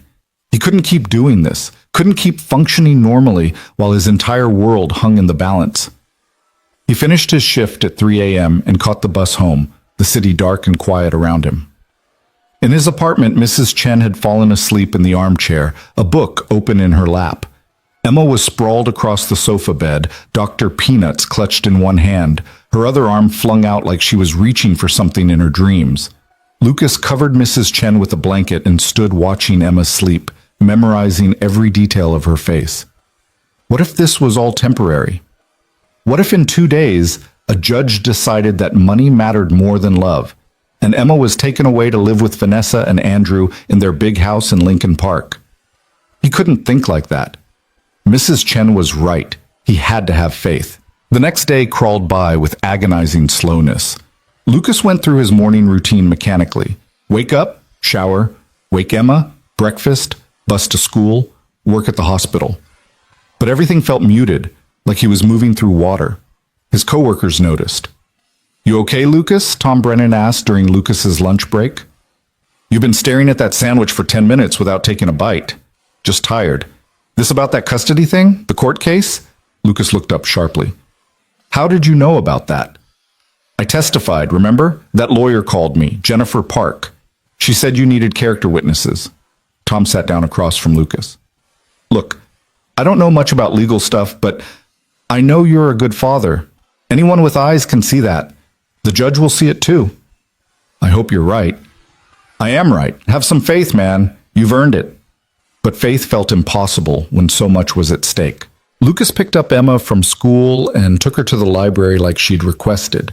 She needed books about ocean life for a school project. He watched her browse the shelves with intense concentration, occasionally pulling out books and reading the back covers before making her selections.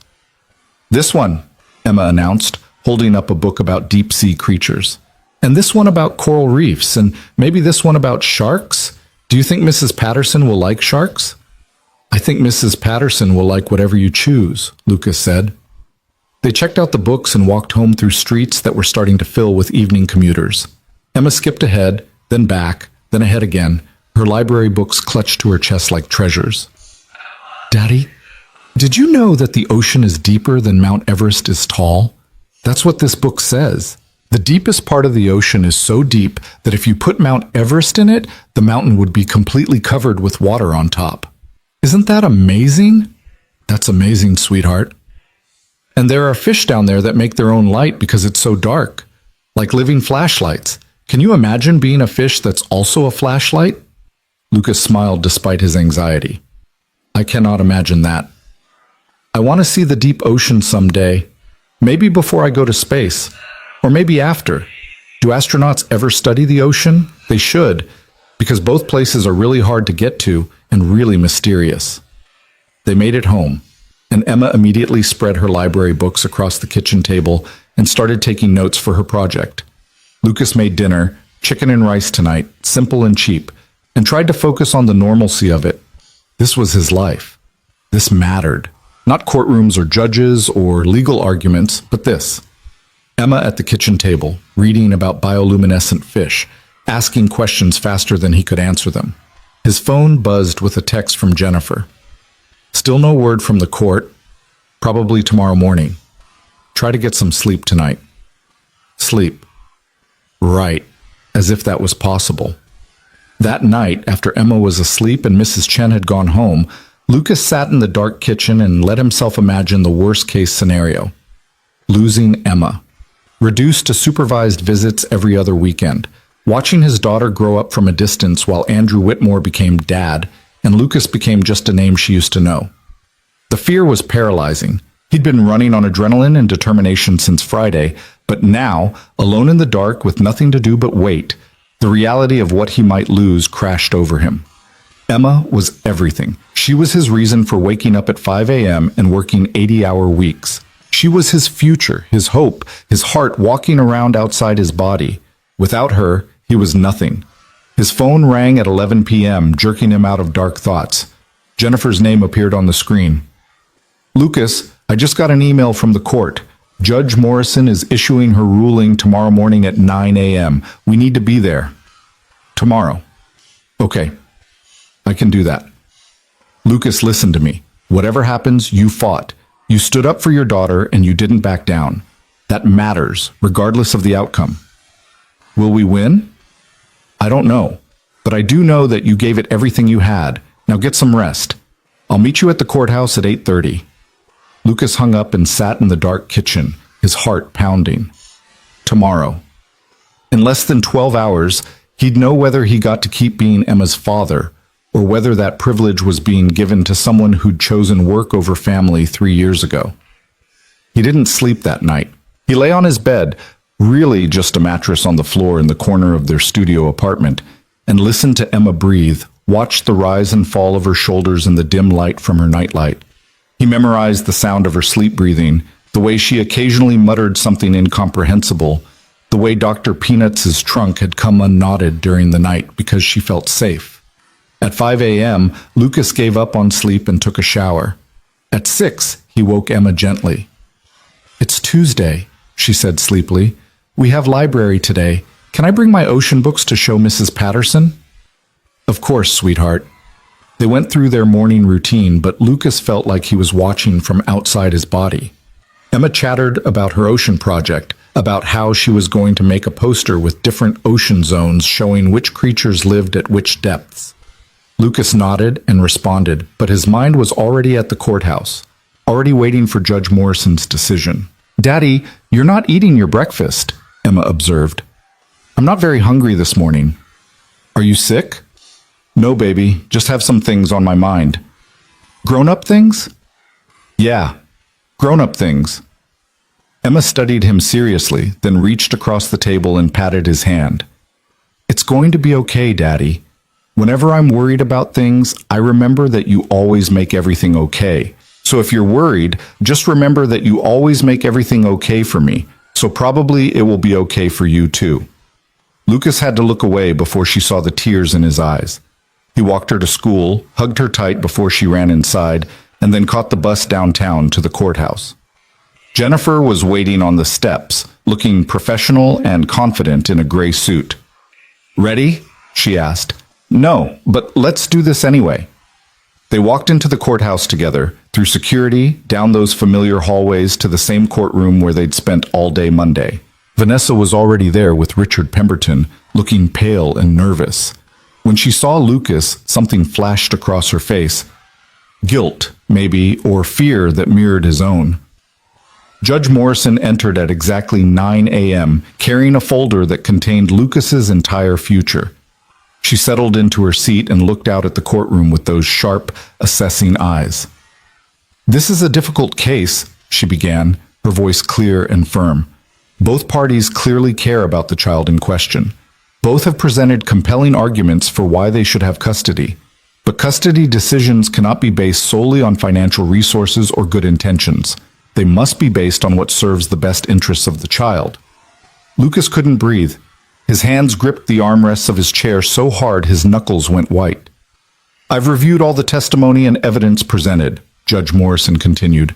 "I've considered the living arrangements, the financial situations, the character witnesses, and most importantly, the history of parental involvement. Ms. Hale has made it clear that she regrets her absence from her daughter's life and wishes to make amends. That desire is commendable. However, regret does not erase 3 years of absence, nor does it automatically qualify someone for custody." Vanessa's face had gone completely white. Mr. Reed, on the other hand, has demonstrated consistent, devoted parenting for the entirety of his daughter's conscious memory. He has made significant personal sacrifices to ensure his daughter's well-being. He knows her intimately, her fears, her dreams, her routines. Most importantly, he has been present. Day after day, year after year, he has shown up for his daughter. Judge Morrison looked directly at Lucas. "The law recognizes that children need stability and consistency. They need parents who understand them, who can provide not just material comfort, but emotional security. Money cannot replace presence. A larger apartment cannot replace knowing that your parent will be there when you wake up frightened in the night. Private school tuition cannot replace a father who helps with homework, even when he's exhausted from working 2 jobs." Lucas felt Jennifer squeeze his hand under the table. "Therefore, it is the ruling of this court that the petition for custody transfer is denied. Lucas Reed will retain full legal and physical custody of Emma Rose Reed. Ms. Hale will be granted standard visitation rights every other weekend and alternating holidays, pending successful completion of a reunification program designed to rebuild the parent-child relationship in a healthy, supervised manner." The words took a moment to penetrate. Denied. Lucas would retain custody. Emma was staying with him. Furthermore, Judge Morrison continued, her voice taking on a harder edge, "I want to address the manner in which this petition was filed. Ms. Hale, your attorneys attempted to intimidate Mr. Reed into signing away his parental rights by threatening an expensive custody battle he couldn't afford. That kind of legal bullying is unacceptable in my courtroom. Had Mr. Reed not found adequate legal representation, This case might have had a very different outcome. Not because the law favored you, but because you had the resources to overwhelm him. That is not justice. Vanessa was crying now, silent tears streaming down her face. I'm also troubled by your testimony regarding your restructured work schedule.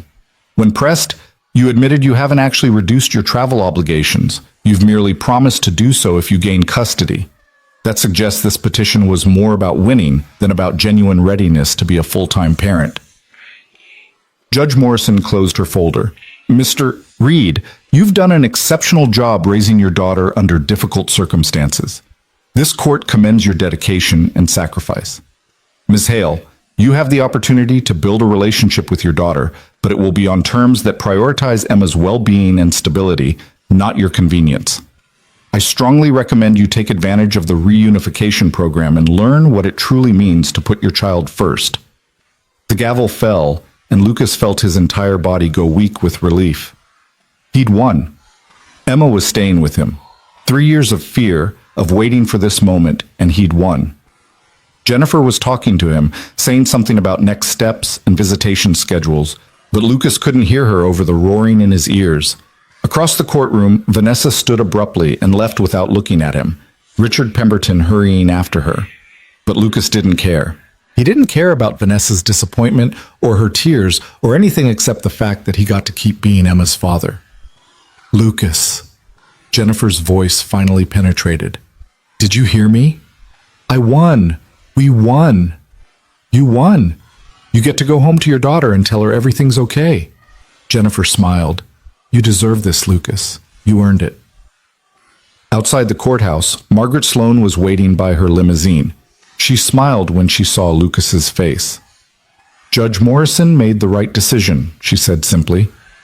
Thank you, Lucas managed, for everything. For the attorney, for believing in me, for... You don't need to thank me. You did the hard part.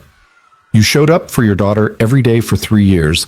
I just made sure you had a fair chance to prove it in court. Margaret pulled out her business card again. Now, about that job offer, are you ready to hear it? Yes. Yes, I think I am. Good. Come see me next Monday. We'll discuss the details then. Margaret's expression softened. Go pick up your daughter from school, Lucas. Tell her she gets to keep sleeping in her own bed, in her own home, with her father who loves her. That's what matters today. Lucas nodded, unable to speak past the emotion clogging his throat. He watched Margaret's limousine pull away, then started walking toward the bus stop. He had 3 hours until school let out, 3 hours to process everything that had happened, 3 hours to let himself feel the full weight of relief and joy and gratitude. He was going to keep being Emma's father. That was all that mattered. Everything else, the job offer from Margaret, the supervised visitation with Vanessa, the future that stretched out ahead of them, all of that could wait. For now, Lucas Reed was going to pick up his daughter from school and tell her that everything was going to be okay. Because for the first time in 3 years, it actually was. Lucas stood outside Sandburg Elementary at exactly 3:15, earlier than he'd ever arrived before. Other parents were clustered in small groups, chatting about carpools and piano lessons and things that belonged to a world Lucas had never quite been part of. He stood apart from them, hands shoved in his jacket pockets, watching the doors and waiting for Emma to appear. When the bell rang and children began streaming out, Lucas's heart started racing. He spotted Emma near the middle of the crowd, her purple backpack bouncing as she walked with another girl, both of them giggling about something. She hadn't seen him yet. For just a moment, Lucas let himself watch her, this beautiful, brilliant little person who wanted to be an astronaut and knew the names of all the dwarf planets and tied Dr. Peanuts' trunk in a knot when she was worried. She was his. Legally, officially, permanently his. Judge Morrison had said so. Daddy! Emma spotted him and broke into a run, her backpack flying behind her. You're here early. Did you get off work? Lucas caught her in a hug and lifted her off the ground, spinning her once before setting her down. I had some important business this morning. How was school? Good. We started our ocean projects, and Mrs. Patterson loved my books, and I got to show everyone the picture of the anglerfish with the light. And Tommy Chen said it looks scary, but I said it's only scary if you're a small fish, and we're not small fish, we're humans. So it's actually just cool. Emma paused for breath. Why are you smiling like that? Like what? Like you won something. You have your winning face. Lucas knelt down so he was eye level with her. That's because I did win something. Something really important. What did you win? I won the right to keep being your dad forever, no matter what. Emma's forehead wrinkled in confusion. You're already my dad. You can't win something you already have. You're absolutely right. I was already your dad, but now it's official in a way that means nobody can ever change it. Lucas took her hands in his. Remember how I had those important grown-up meetings? Well, they were all about making sure you and I get to stay together. And today, a very smart judge decided that we belong together. That our little apartment and our routines and our life together is exactly right. Were you worried we wouldn't stay together? Lucas hesitated. He'd tried so hard to keep his fear from touching Emma, to protect her from the weight of what had been at stake, but she deserved honesty. Yes, he said quietly. I was very worried. But I don't have to worry anymore. Emma threw her arms around his neck and hugged him tight. I wasn't worried. I knew we'd stay together. You always make everything okay. They walked home together, Emma chattering about her ocean project and a game she'd played at recess. Lucas listened to every word, memorizing the sound of her voice, the way she skipped every few steps, the way she pointed out interesting things. A dog wearing a sweater, a bird sitting on a traffic light, clouds that looked like they might bring snow. This was his life. This simple, beautiful, ordinary life that had almost been taken away. Mrs. Chen was waiting in the hallway when they arrived home, her expression anxious. Well? We won, Lucas said, and his voice broke on the words. She's mine. Officially, legally mine. Mrs. Chen's eyes filled with tears. Of course you won. Any judge with sense could see where that child belongs. She pulled Lucas into a hug, then Emma. This calls for a celebration. I'm making my special dumplings for dinner. Lucas, you go rest. You look exhausted. I am exhausted.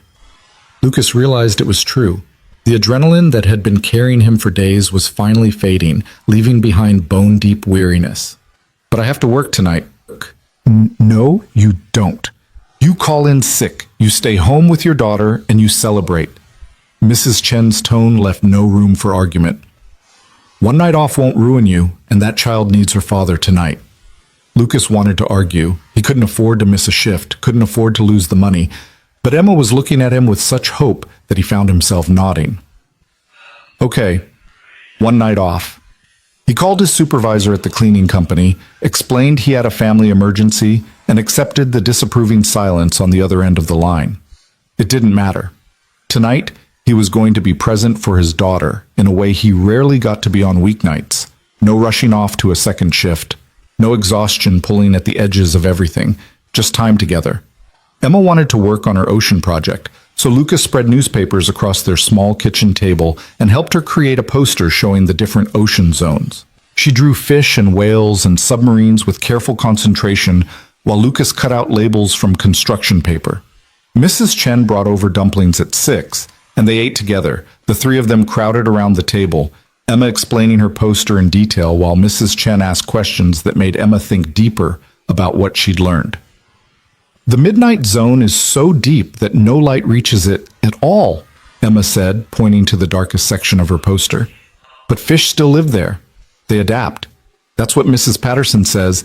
Living things are really good at adapting to hard situations.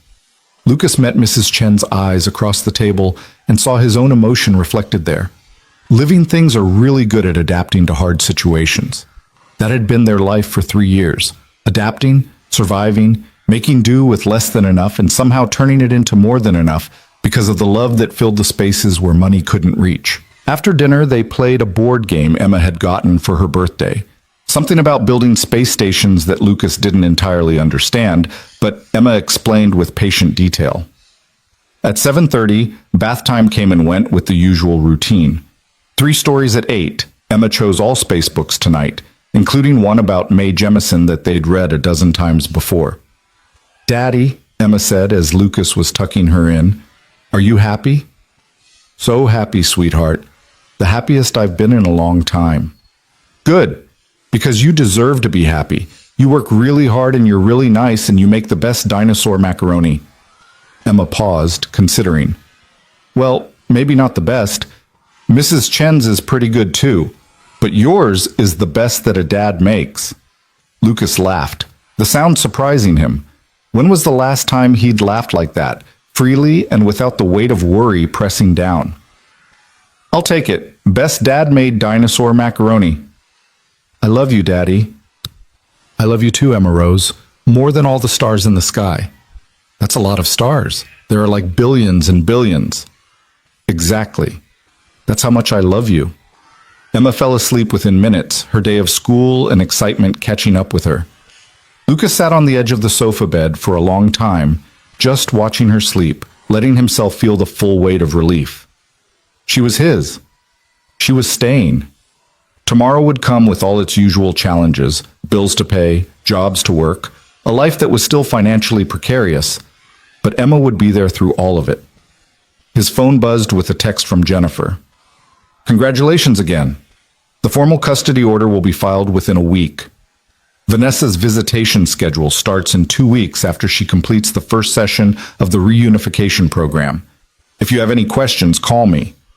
Lucas typed back a thank you, then set his phone aside. He thought about Vanessa, about the look on her face when Judge Morrison had delivered her ruling. There had been genuine pain there, genuine regret. Lucas didn't hate her. He'd stopped hating her a long time ago, when he'd realized that anger took energy he needed for Emma. But he didn't forgive her either, not yet. Maybe someday when Emma was old enough to understand what had happened and could make her own choices about her relationship with her mother. For now, supervised visitation was exactly right. The weekend passed in a blur of normalcy that felt miraculous precisely because it was so ordinary. Saturday morning pancakes that Emma helped make, resulting in batter on the ceiling and laughter that made the mess worthwhile. An afternoon at the public library, Emma checking out more books about ocean life and one about female astronauts. Sunday was laundry and grocery shopping and meal prep for the week ahead. Tasks that had always felt like burdens but now felt like privileges because they were tasks he got to do with Emma by his side. Monday morning came too quickly. Lucas woke at 5 a.m. as always, showered, woke Emma at 6. She was grumpy this morning, not wanting to get up, and Lucas had to coax her with promises of French toast. They went through their morning routine, caught the bus to school, and Lucas felt the familiar rhythm of his life settling back into place. Except today was different, because at 10 a.m., he had an appointment at Morrison Dynamics with Margaret Sloan herself. Lucas had debated what to wear. He didn't own a suit, hadn't needed one since his wedding 7 years ago, and that suit had long since been donated to Goodwill when money got tight. He settled on his best jeans and a button-down shirt Mrs. Chen had ironed for him, hoping he looked at least somewhat presentable. The receptionist at Morrison Dynamics recognized him this time. "Mr. Reed, Miss Sloan is expecting you. I'll take you up." The elevator ride to the 60th floor felt longer than it had last time he'd been here. Lucas watched the numbers climb, his stomach twisting with nerves. This was where Vanessa worked, where she'd built her successful career while he'd been home raising Emma. This was the world of people who belonged in corner offices and made $400,000 a year. He didn't belong here. But Margaret had asked him to come, and after everything she'd done for him, he owed her the courtesy of hearing her out. Margaret's office took up the entire corner of the 60th floor, windows on two sides offering panoramic views of Chicago. The furniture was modern and expensive. The art on the walls probably worth more than Lucas made in a year. Margaret herself sat behind a desk that looked like it had been carved from a single piece of dark wood. Her attention focused on her computer screen until the receptionist announced Lucas. "Lucas, come in. Sit down." Margaret gestured to a chair across from her desk. "How are you feeling?" "Like I can breathe for the first time in a week." "Good. That's exactly how you should feel." Margaret closed her laptop and gave Lucas her full attention. "I asked you here because I have a proposition for you. I mentioned it briefly after the hearing, but I want to lay out the specifics now that the custody matter is resolved." "I'm listening." "Morrison Dynamics has a problem. Well, several problems, but one in particular that relates to you. We have brilliant people in every department, engineers, designers, researchers, but we don't have enough people who notice the small things, who think about how systems actually function in practice rather than just in theory. We need people who can spot a water leak before it becomes a flood, who can identify security risks before they become breaches, who understand that excellence is in the details. Lucas shifted uncomfortably. I'm not sure what this has to do with me. It has everything to do with you. For 2 years, you've been demonstrating exactly those qualities. You found Dr. Chen's laptop and tracked her down instead of just turning it into security. You reported a water leak that saved our server room. You flagged a stolen security badge that prevented industrial espionage. Those aren't the actions of someone who just cleans offices, Lucas. Those are the actions of someone who thinks critically, solves problems, and takes initiative. I just did what seemed right. Exactly. And that instinct to do what's right even when it's inconvenient, even when there's no immediate reward, that's rare. I want to hire you for a new position I'm creating. It's called Facilities Operations Manager. You'd oversee all our building operations, maintenance, security, vendor relationships, safety protocols. You'd be the person who makes sure all the small details are handled before they become big problems. Lucas stared at her. I don't have a college degree. I don't have any management experience. You have 2 years of demonstrated excellence in noticing what others miss. You have integrity and work ethic. The rest, you can learn. Margaret slid a folder across the desk. This is the job description and the salary offer. Take a look. Lucas opened the folder with trembling hands. The salary figure jumped out at him. $65,000 annually, plus benefits. Health insurance, retirement matching, paid time off. It was nearly double what he made working 80 hours a week at 2 jobs. This can't be real, Lucas said quietly. It's very real. You'd work normal business hours, 8 to 5, Monday through Friday. No more night shifts. No more exhausting yourself trying to make ends meet. You'd have evenings and weekends with Emma. You could take her to school every morning and pick her up every afternoon. Lucas felt tears prick his eyes. Why would you do this for me? I'm not doing it for you, Lucas. I'm doing it for Morrison Dynamics. I need someone in this role who actually cares about doing things right. Someone who won't cut corners or ignore problems because they're inconvenient. You've proven you're that person. Margaret leaned forward. But I'd be lying if I said there wasn't a personal element. I believe in recognizing and rewarding merit. You've shown more character and dedication in 2 years of night shifts than most people show in entire careers. You deserve a chance to use those qualities in a position where they'll be properly valued. What about Vanessa? Won't this create problems, having her ex-husband working for the same company? Vanessa works on the 32nd floor in a completely different division. You'd rarely interact, and frankly, if she has a problem with it, that's her issue to manage, not yours. I don't make hiring decisions based on office politics. Margaret's expression hardened slightly. Besides, Vanessa and I had a conversation after the custody hearing. She understands that her position here depends on her maintaining professional standards. What happened in that courtroom was a wake-up call for her. She won't cause problems. Lucas looked down at the job description, at the list of responsibilities that seemed both overwhelming and somehow within his reach. He thought about what this would mean. No more night shifts, no more missing Emma's bedtime, no more exhaustion that made everything harder than it had to be. He could pick Emma up from school every day. He could help with homework while he was actually awake and alert. He could take her to the park on weekends instead of sleeping because he'd worked 70 hours during the week. I don't know what to say, Lucas admitted. Say yes. Start in 2 weeks. That gives you time to give notice at your current jobs and to adjust Emma to the new schedule. Margaret pulled out a business card and wrote something on the back. This is Sarah Morrison, our head of HR. She'll handle all the onboarding paperwork. Call her tomorrow. Sarah Morrison? Is she related to Judge Morrison? Margaret smiled. Her daughter. Patricia told Sarah about your case. In general terms, nothing that violated confidentiality. Sarah was impressed by your story. She's looking forward to working with you. Lucas took the card, his hand still shaking. This was too much, too good.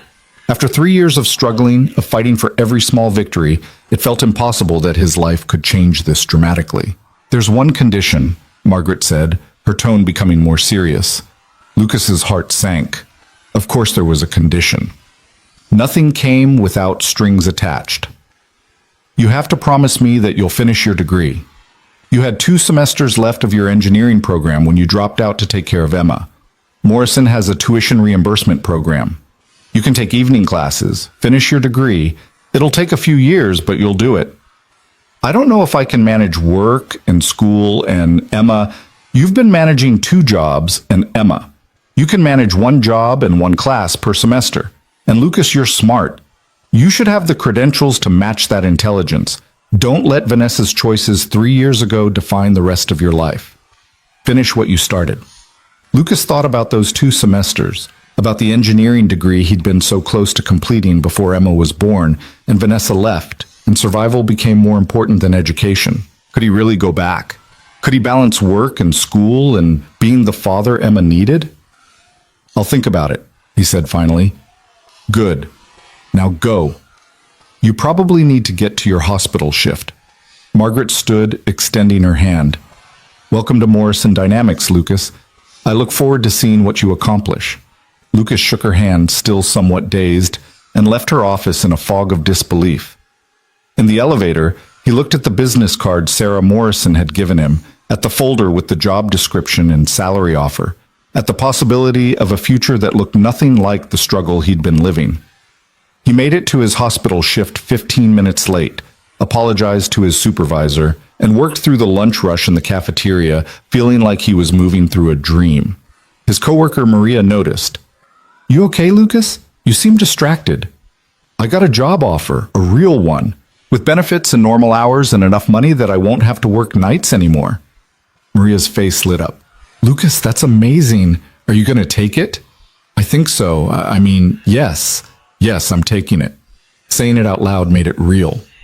Lucas Reed, who'd spent 3 years cleaning offices and serving food and barely making rent, was going to be a facilities operations manager. He was going to work business hours and have health insurance and be able to pick up his daughter from school every single day. He gave his 2 weeks' notice that afternoon, and his supervisor, a kind woman named Patricia, who'd always been understanding about Lucas's chaotic schedule, congratulated him with genuine warmth.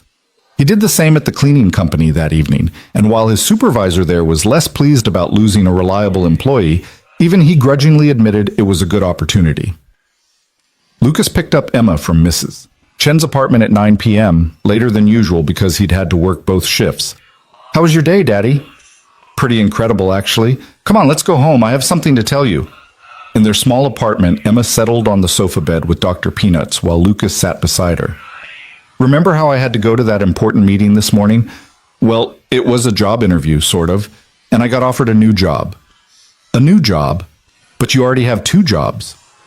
I'm going to quit both of those jobs and take this new one. It pays better, and I'll only work during the day, which means I can pick you up from school every afternoon. Emma's eyes went wide. Every afternoon? Even Tuesdays and Thursdays? Every single afternoon, and I'll be home for dinner every night, and on weekends I won't be so tired anymore. Emma threw her arms around him. Daddy, that's the best news ever. Does this mean we're not poor anymore? The question hit Lucas in the chest. He hadn't realized Emma thought of them as poor, though of course she did. She was smart enough to understand that they had less than other families, that Lucas worked constantly and they still had to be careful with money. We're going to be more comfortable, Lucas said carefully. We'll still have to be smart with money, but we won't have to worry as much. Maybe we can even save up for a bigger apartment. I don't want a bigger apartment. I like this one. It's ours. Emma pulled back to look at him seriously. But maybe we could get a door for the bathroom instead of a curtain. That would be nice. Lucas laughed, pulling her close again. Yeah, sweetheart. We can definitely get a door for the bathroom. The next 2 weeks passed in a blur of transitions. Lucas worked his final shifts at both jobs, said goodbye to coworkers who'd become friends, and completed the onboarding process at Morrison Dynamics. Sarah Morrison turned out to be as kind as her mother, walking Lucas through benefits enrollment and answering his questions with patience. Your daughter must be excited about the new schedule, Sarah said during one of their meetings. She's already planned out everything we're going to do with all the extra time. Apparently there's a lot of parks we need to visit, and several library branches we haven't explored yet. That's wonderful. Patricia told me a little about your case, just the broad strokes. She was very impressed by you. I was terrified of your mother. She's intimidating, Sarah laughed. She is. But she's also the fairest person I know. If she ruled in your favor, it's because you deserved it. Lucas's first day at Morrison Dynamics felt surreal. He wore new clothes, a button-down shirt and slacks that Sarah had helped him pick out, explaining the company's business casual dress code. He had an office, small, but his own, with a desk and a computer and a window that looked out over the city. He had a nameplate that said Lucas Reed Facilities Operations Manager. The work was challenging but manageable. Lucas spent his first week learning the building systems, meeting with vendors, reviewing safety protocols. He discovered that his years of cleaning offices had given him an intimate knowledge of how the building actually functioned, which elevators were slow, which restrooms had temperamental plumbing, which areas had the best and worst climate control. His new team, a group of maintenance workers and security personnel, were skeptical at first. Lucas had been one of them until recently, and now he was their manager. But he won them over through the same qualities that had impressed Margaret. He listened to their concerns, he solved problems, he remembered details, and he never asked them to do anything he wouldn't do himself. At 3:15 every afternoon, Lucas left work to pick up Emma from school. The first time he arrived at the usual time, but in business clothes instead of his hospital uniform, Emma did a double take. "Daddy, you look fancy." "I look professional. There's a difference." "You look fancy professional, like you're going to a meeting with the president." They walked home together, and Lucas marveled at having the energy to actually listen to Emma's school stories instead of fighting exhaustion. They stopped at the park because they could, because Lucas didn't have to rush home to sleep before a night shift. Emma played on the swings while Lucas sat on a bench and watched, and for the first time in 3 years, he felt like he could breathe deeply. That evening, over dinner, real dinner, cooked fresh because Lucas had time to actually cook, Emma told him about her day in exhaustive detail. Lucas listened to every word, asked follow-up questions, helped her with homework afterward, while he was alert enough to actually be helpful. At bedtime, after 3 stories and lights out, Emma said something that made Lucas's throat tight. "Daddy, I like this better. When you're not so tired all the time." "Me too, sweetheart. Me too." The weeks turned into months. Lucas settled into his new job, exceeding expectations and earning respect from colleagues who'd initially doubted him. He saved money for the first time in years. Not much, but enough that he had a real emergency fund instead of hoping nothing went wrong. He found a new apartment, not in Lincoln Park, but in a safer neighborhood with better schools, a 2-bedroom with an actual door on the bathroom, and space for Emma to have her own room. "Are you sure?" Emma asked when he showed it to her. "It costs more money." "We can afford it now, and you deserve your own space." They moved in February, on a cold Saturday with Mrs. Chen directing the movers, 2 guys from Lucas's building who he'd paid to help. Emma's new room was small, but hers, and she spent hours arranging her stuffed animals, and her books, and her space posters. "Daddy, come look," she called, and Lucas found her standing in the middle of her room with her arms spread wide. "I have my own room, like a real room, with a door that closes and everything." "You like it?" "I love it." "But Daddy, can you still read me 3 stories at bedtime, even though I have my own room now?" "Every single night. That's never going to change." In March, Lucas enrolled in one evening class at the community college, Engineering Fundamentals, picking up where he'd left off 3 years ago. It was hard, juggling work and parenting and studying, but it was manageable in a way it never would have been when he was working 80 hours a week. Emma helped him study sometimes, quizzing him on vocabulary words she didn't understand but read with perfect diction. "What's thermodynamics, Daddy?" "It's the study of heat and energy and how they move through systems." "That sounds hard." "It is hard, but worth it." Vanessa started her supervised visitation in April. The reunification program had been difficult for her. Lucas heard this secondhand from Jennifer, who stayed in touch to make sure the transition went smoothly. Vanessa had to attend parenting classes, work with a therapist on rebuilding her relationship with Emma, and accept that she was essentially starting from scratch with a daughter who barely knew her. The first few visits were awkward. Emma was polite but distant, treating Vanessa like a friendly stranger rather than her mother. But Vanessa showed up every other weekend without fail, and slowly, tentatively, they began to build something. It wasn't the instant bond Vanessa had probably hoped for, but it was real progress. Mommy took me to the planetarium, Emma reported after one visit. She said she remembered I like space. She asked a lot of questions about what I want to be when I grow up. That's good. It's good that she's trying. She cried a little. When we were leaving, she said she was sorry she missed so much. Emma looked up at Lucas with those wise eyes that seemed too old for a 7-year-old. I told her it's okay, that you've been taking care of me and we're doing fine. Was that the right thing to say? That was perfect, sweetheart. You're allowed to be honest about your feelings. By summer, Lucas had completed his first class with an A and enrolled in 2 more for fall. Emma finished 2nd grade at the top of her class, her teacher noting in her report card that she was exceptionally bright, curious, and well-adjusted. They spent summer weekends at museums and parks, sometimes joined by Mrs. Chen, who'd become more family than neighbor. In August, Margaret called Lucas to her office. "How are you settling in?" she asked. "Really well. I think I'm actually getting the hang of this. More than that, you've reduced our facilities costs by 15% while improving response times and safety ratings. You've implemented new protocols that other divisions are asking to copy. Lucas, you're exceeding every expectation I had, and I had high expectations." "Thank you. I'm just trying to do the job well."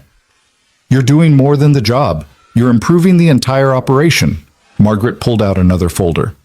"Which is why I'd like to offer you a promotion, Director of Facilities Operations. It comes with a substantial raise and expanded responsibilities. What do you think?"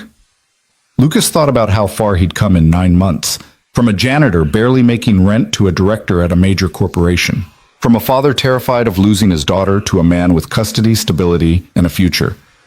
"I think I'd be honored to accept." "Good. We'll make it official next month." Margaret smiled. "You know, when I first noticed you 2 years ago, I saw someone who did excellent work in a role that others dismiss as unimportant. I wondered what you could accomplish if given a real opportunity. I'm glad I got to find out. I'm glad you took a chance on me." "It wasn't a chance, Lucas. It was a calculated bet on someone who'd already proven their worth. And it's paying off exactly as I predicted." That evening, Lucas made Emma's favorite dinner, dinosaur-shaped chicken nuggets and roasted carrots that she'd actually eat, and told her about the promotion. "Does that mean more money?" Emma asked. "It does. Can we get a telescope? A really good one, not just the one we have, but one where I can see the rings of Saturn?" Lucas had been saving for exactly that. "I think we can make that happen." Emma's shriek of joy made Mrs. Chen knock on the wall between their apartments. "Sorry," Lucas called, laughing. They set up the telescope on their small balcony that night, and Lucas showed Emma how to align it, how to find planets in the night sky. They found Jupiter first, its bands visible even through light pollution.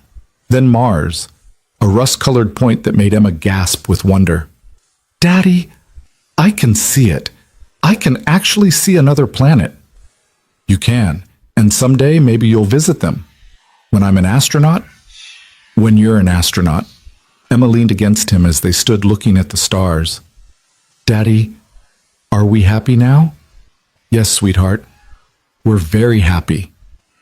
"Good, because I was thinking, we've been through some hard stuff, but we're okay now. We're better than okay." Lucas wrapped his arm around her shoulders. This brilliant daughter, who understood far more than most 7-year-olds should have to understand. She was right. They'd been through hard stuff, poverty, custody battles, uncertainty about the future, but they'd come through it together, stronger for the struggle. In October, Lucas ran into Vanessa in the Morrison Dynamics lobby. They hadn't spoken directly since the custody hearing, communicating only through Jennifer about visitation schedules. She looked the same, polished, professional, confident in her expensive clothes and perfect hair. But something in her expression was different, softer, maybe, more uncertain. "Lucas." "Hi." "Vanessa." They stood in awkward silence for a moment. Finally, Vanessa spoke. "I heard about your promotion. Congratulations." "Thank you." "Emma told me about the telescope you bought her. She talked about Saturn's rings for 20 minutes during our last visit." Vanessa's smile was tentative. "She's an amazing kid." "Yes, she is." "You've done an incredible job raising her. Vanessa's voice caught. I'm sorry for everything, for leaving, for the custody battle, for not recognizing what I was giving up until it was too late. Lucas studied her face, looking for manipulation or calculation, but all he saw was genuine regret. I appreciate that. I know I don't deserve another chance, but I'm trying, with the visits. I'm really trying to be the mother she deserves. I can see that. Emma's told me how you've been showing up, asking questions, learning about her interests. Lucas paused. Keep doing that. Keep being consistent. That's what she needs. I will, I promise. Vanessa blinked back tears. She's lucky to have you, Lucas. I was an idiot not to see that years ago. She has both of us now. Different roles, but we're both in her life. Thank you for letting me be part of it, even after everything. They parted ways, and Lucas felt something shift inside him. Not forgiveness exactly, but the beginning of something that might become forgiveness eventually. Vanessa was trying. That had to count for something. December came with the first real snow, and Lucas took Emma ice skating at Millennium Park. She fell constantly, laughing every time, insisting on getting back up. Lucas held her hands and helped her glide across the ice, and watching her determination reminded him of where they'd been a year ago, standing in a courthouse, fighting for their right to stay together. Christmas was different this year. Lucas could afford presents without maxing out credit cards. He bought Emma the complete set of space exploration books she'd been wanting, a new winter coat because she'd outgrown the old one, and art supplies because she'd developed an interest in painting nebulae. But the best gift was time. A whole week off from work that Lucas spent entirely with Emma, visiting museums and watching movies and building an elaborate Lego space station that took over their living room. On Christmas evening, after Emma was asleep, Lucas sat in their quiet apartment and took stock of everything that had changed in 1 year. A year ago, he'd been a janitor working 2 jobs, terrified of losing his daughter, living in a studio apartment with a curtain for a bathroom door. Now he was a director at a major corporation, had a 2-bedroom apartment in a safe neighborhood, was taking college classes again, and had full custody of his daughter with a peaceful co-parenting arrangement with his ex-wife. It felt like someone else's life, like he'd stepped through a door into a different reality. But it was his life. He'd earned it through years of showing up, working hard, doing the right thing even when it was difficult. Margaret had given him an opportunity, but Lucas had proven he deserved it. New Year's Eve found Lucas and Emma on their balcony with the telescope, counting down to midnight while searching for constellations. "Make a wish, Daddy," Emma said as fireworks exploded over the city. Lucas looked at his daughter, healthy, happy, secure in the knowledge that she was loved and safe, and realized he didn't need to wish for anything. Everything he wanted, everything that mattered, was already here. "What did you wish for?" Emma asked. "That things stay exactly as good as they are right now." "That's a boring wish. I wished for a trip to space camp and also maybe a puppy," Lucas laughed. "Those are much better wishes." "I know. I'm good at wishing." Emma snuggled against his side. "But Daddy, I'm glad things are good now. I like not having to worry about you being so tired all the time." "Me too, sweetheart." They stood together watching fireworks paint the sky, and Lucas thought about the journey that had brought them here. The fear, the struggle, the moment in a courtroom when his entire future hung in the balance. The kindness of strangers who became allies. Margaret with her unexpected support. Jennifer with her fierce advocacy. Mrs. Chen with her steady presence. He thought about the folder he'd carried into that first meeting with Vanessa, the documents meant to erase him from Emma's life. He'd refused to sign them, had fought instead, and that choice had changed everything. Sometimes the system worked. Sometimes judges saw past money to what actually mattered. Sometimes hard work was recognized and rewarded. Sometimes single fathers who cleaned offices at night got second chances to become something more. Lucas Reed had always been more than his job title or his bank balance. He'd always been a father who showed up, who knew his daughter's fears and dreams, who put her first every single day. The difference now was that the world recognized that worth, valued it, made space for it to flourish. In his pocket, Lucas still carried the business card Margaret had given him that rainy day when everything changed. He pulled it out now, looking at it in the light of the fireworks, and thought about how a single conversation in a limousine had set in motion events that transformed his entire life. Tomorrow, he'd go back to work, a job he was good at, that challenged him, that paid enough for comfort and security. He'd continue his classes, working toward the degree he'd interrupted years ago. He'd pick up Emma from school and help with homework, and read 3 bedtime stories. But tonight, standing on their balcony with his daughter beside him and the city spread out below like a promise, Lucas Reed allowed himself to simply be grateful for second chances, for people who saw potential where others saw only limitations, for judges who understood that love mattered more than money, for a daughter who'd never doubted him, even when he doubted himself. "Happy New Year, Daddy," Emma said, hugging him tight. "Happy New Year, sweetheart. I love you more than all the stars." "That's still a lot of stars. That's still exactly how much I love you." They went inside as the last of the fireworks faded, Emma already planning tomorrow's activities, Lucas already looking forward to every ordinary, extraordinary moment of the life they'd built together. A life that had almost been taken away, but had instead become more full and rich than Lucas had ever dared to imagine. He tucked Emma into bed in her own room, a room with a door and space for her dreams, and kissed her forehead. "Daddy?" Emma's voice was sleepy. "Are you happy?" "So happy I can barely stand it." "Good. You deserve to be happy. You're the best daddy in the whole world. And you're the best daughter. Sleep well, Emma Rose." Lucas closed her door gently and walked back to the living room. On his small desk, the one he used for college assignments, sat his textbooks and notes, evidence of the future he was building. On the refrigerator hung Emma's latest drawing, a family portrait that showed Lucas and Emma holding hands under a sky full of stars, both of them smiling. This was his life now. Not perfect, but good. Not easy, but manageable.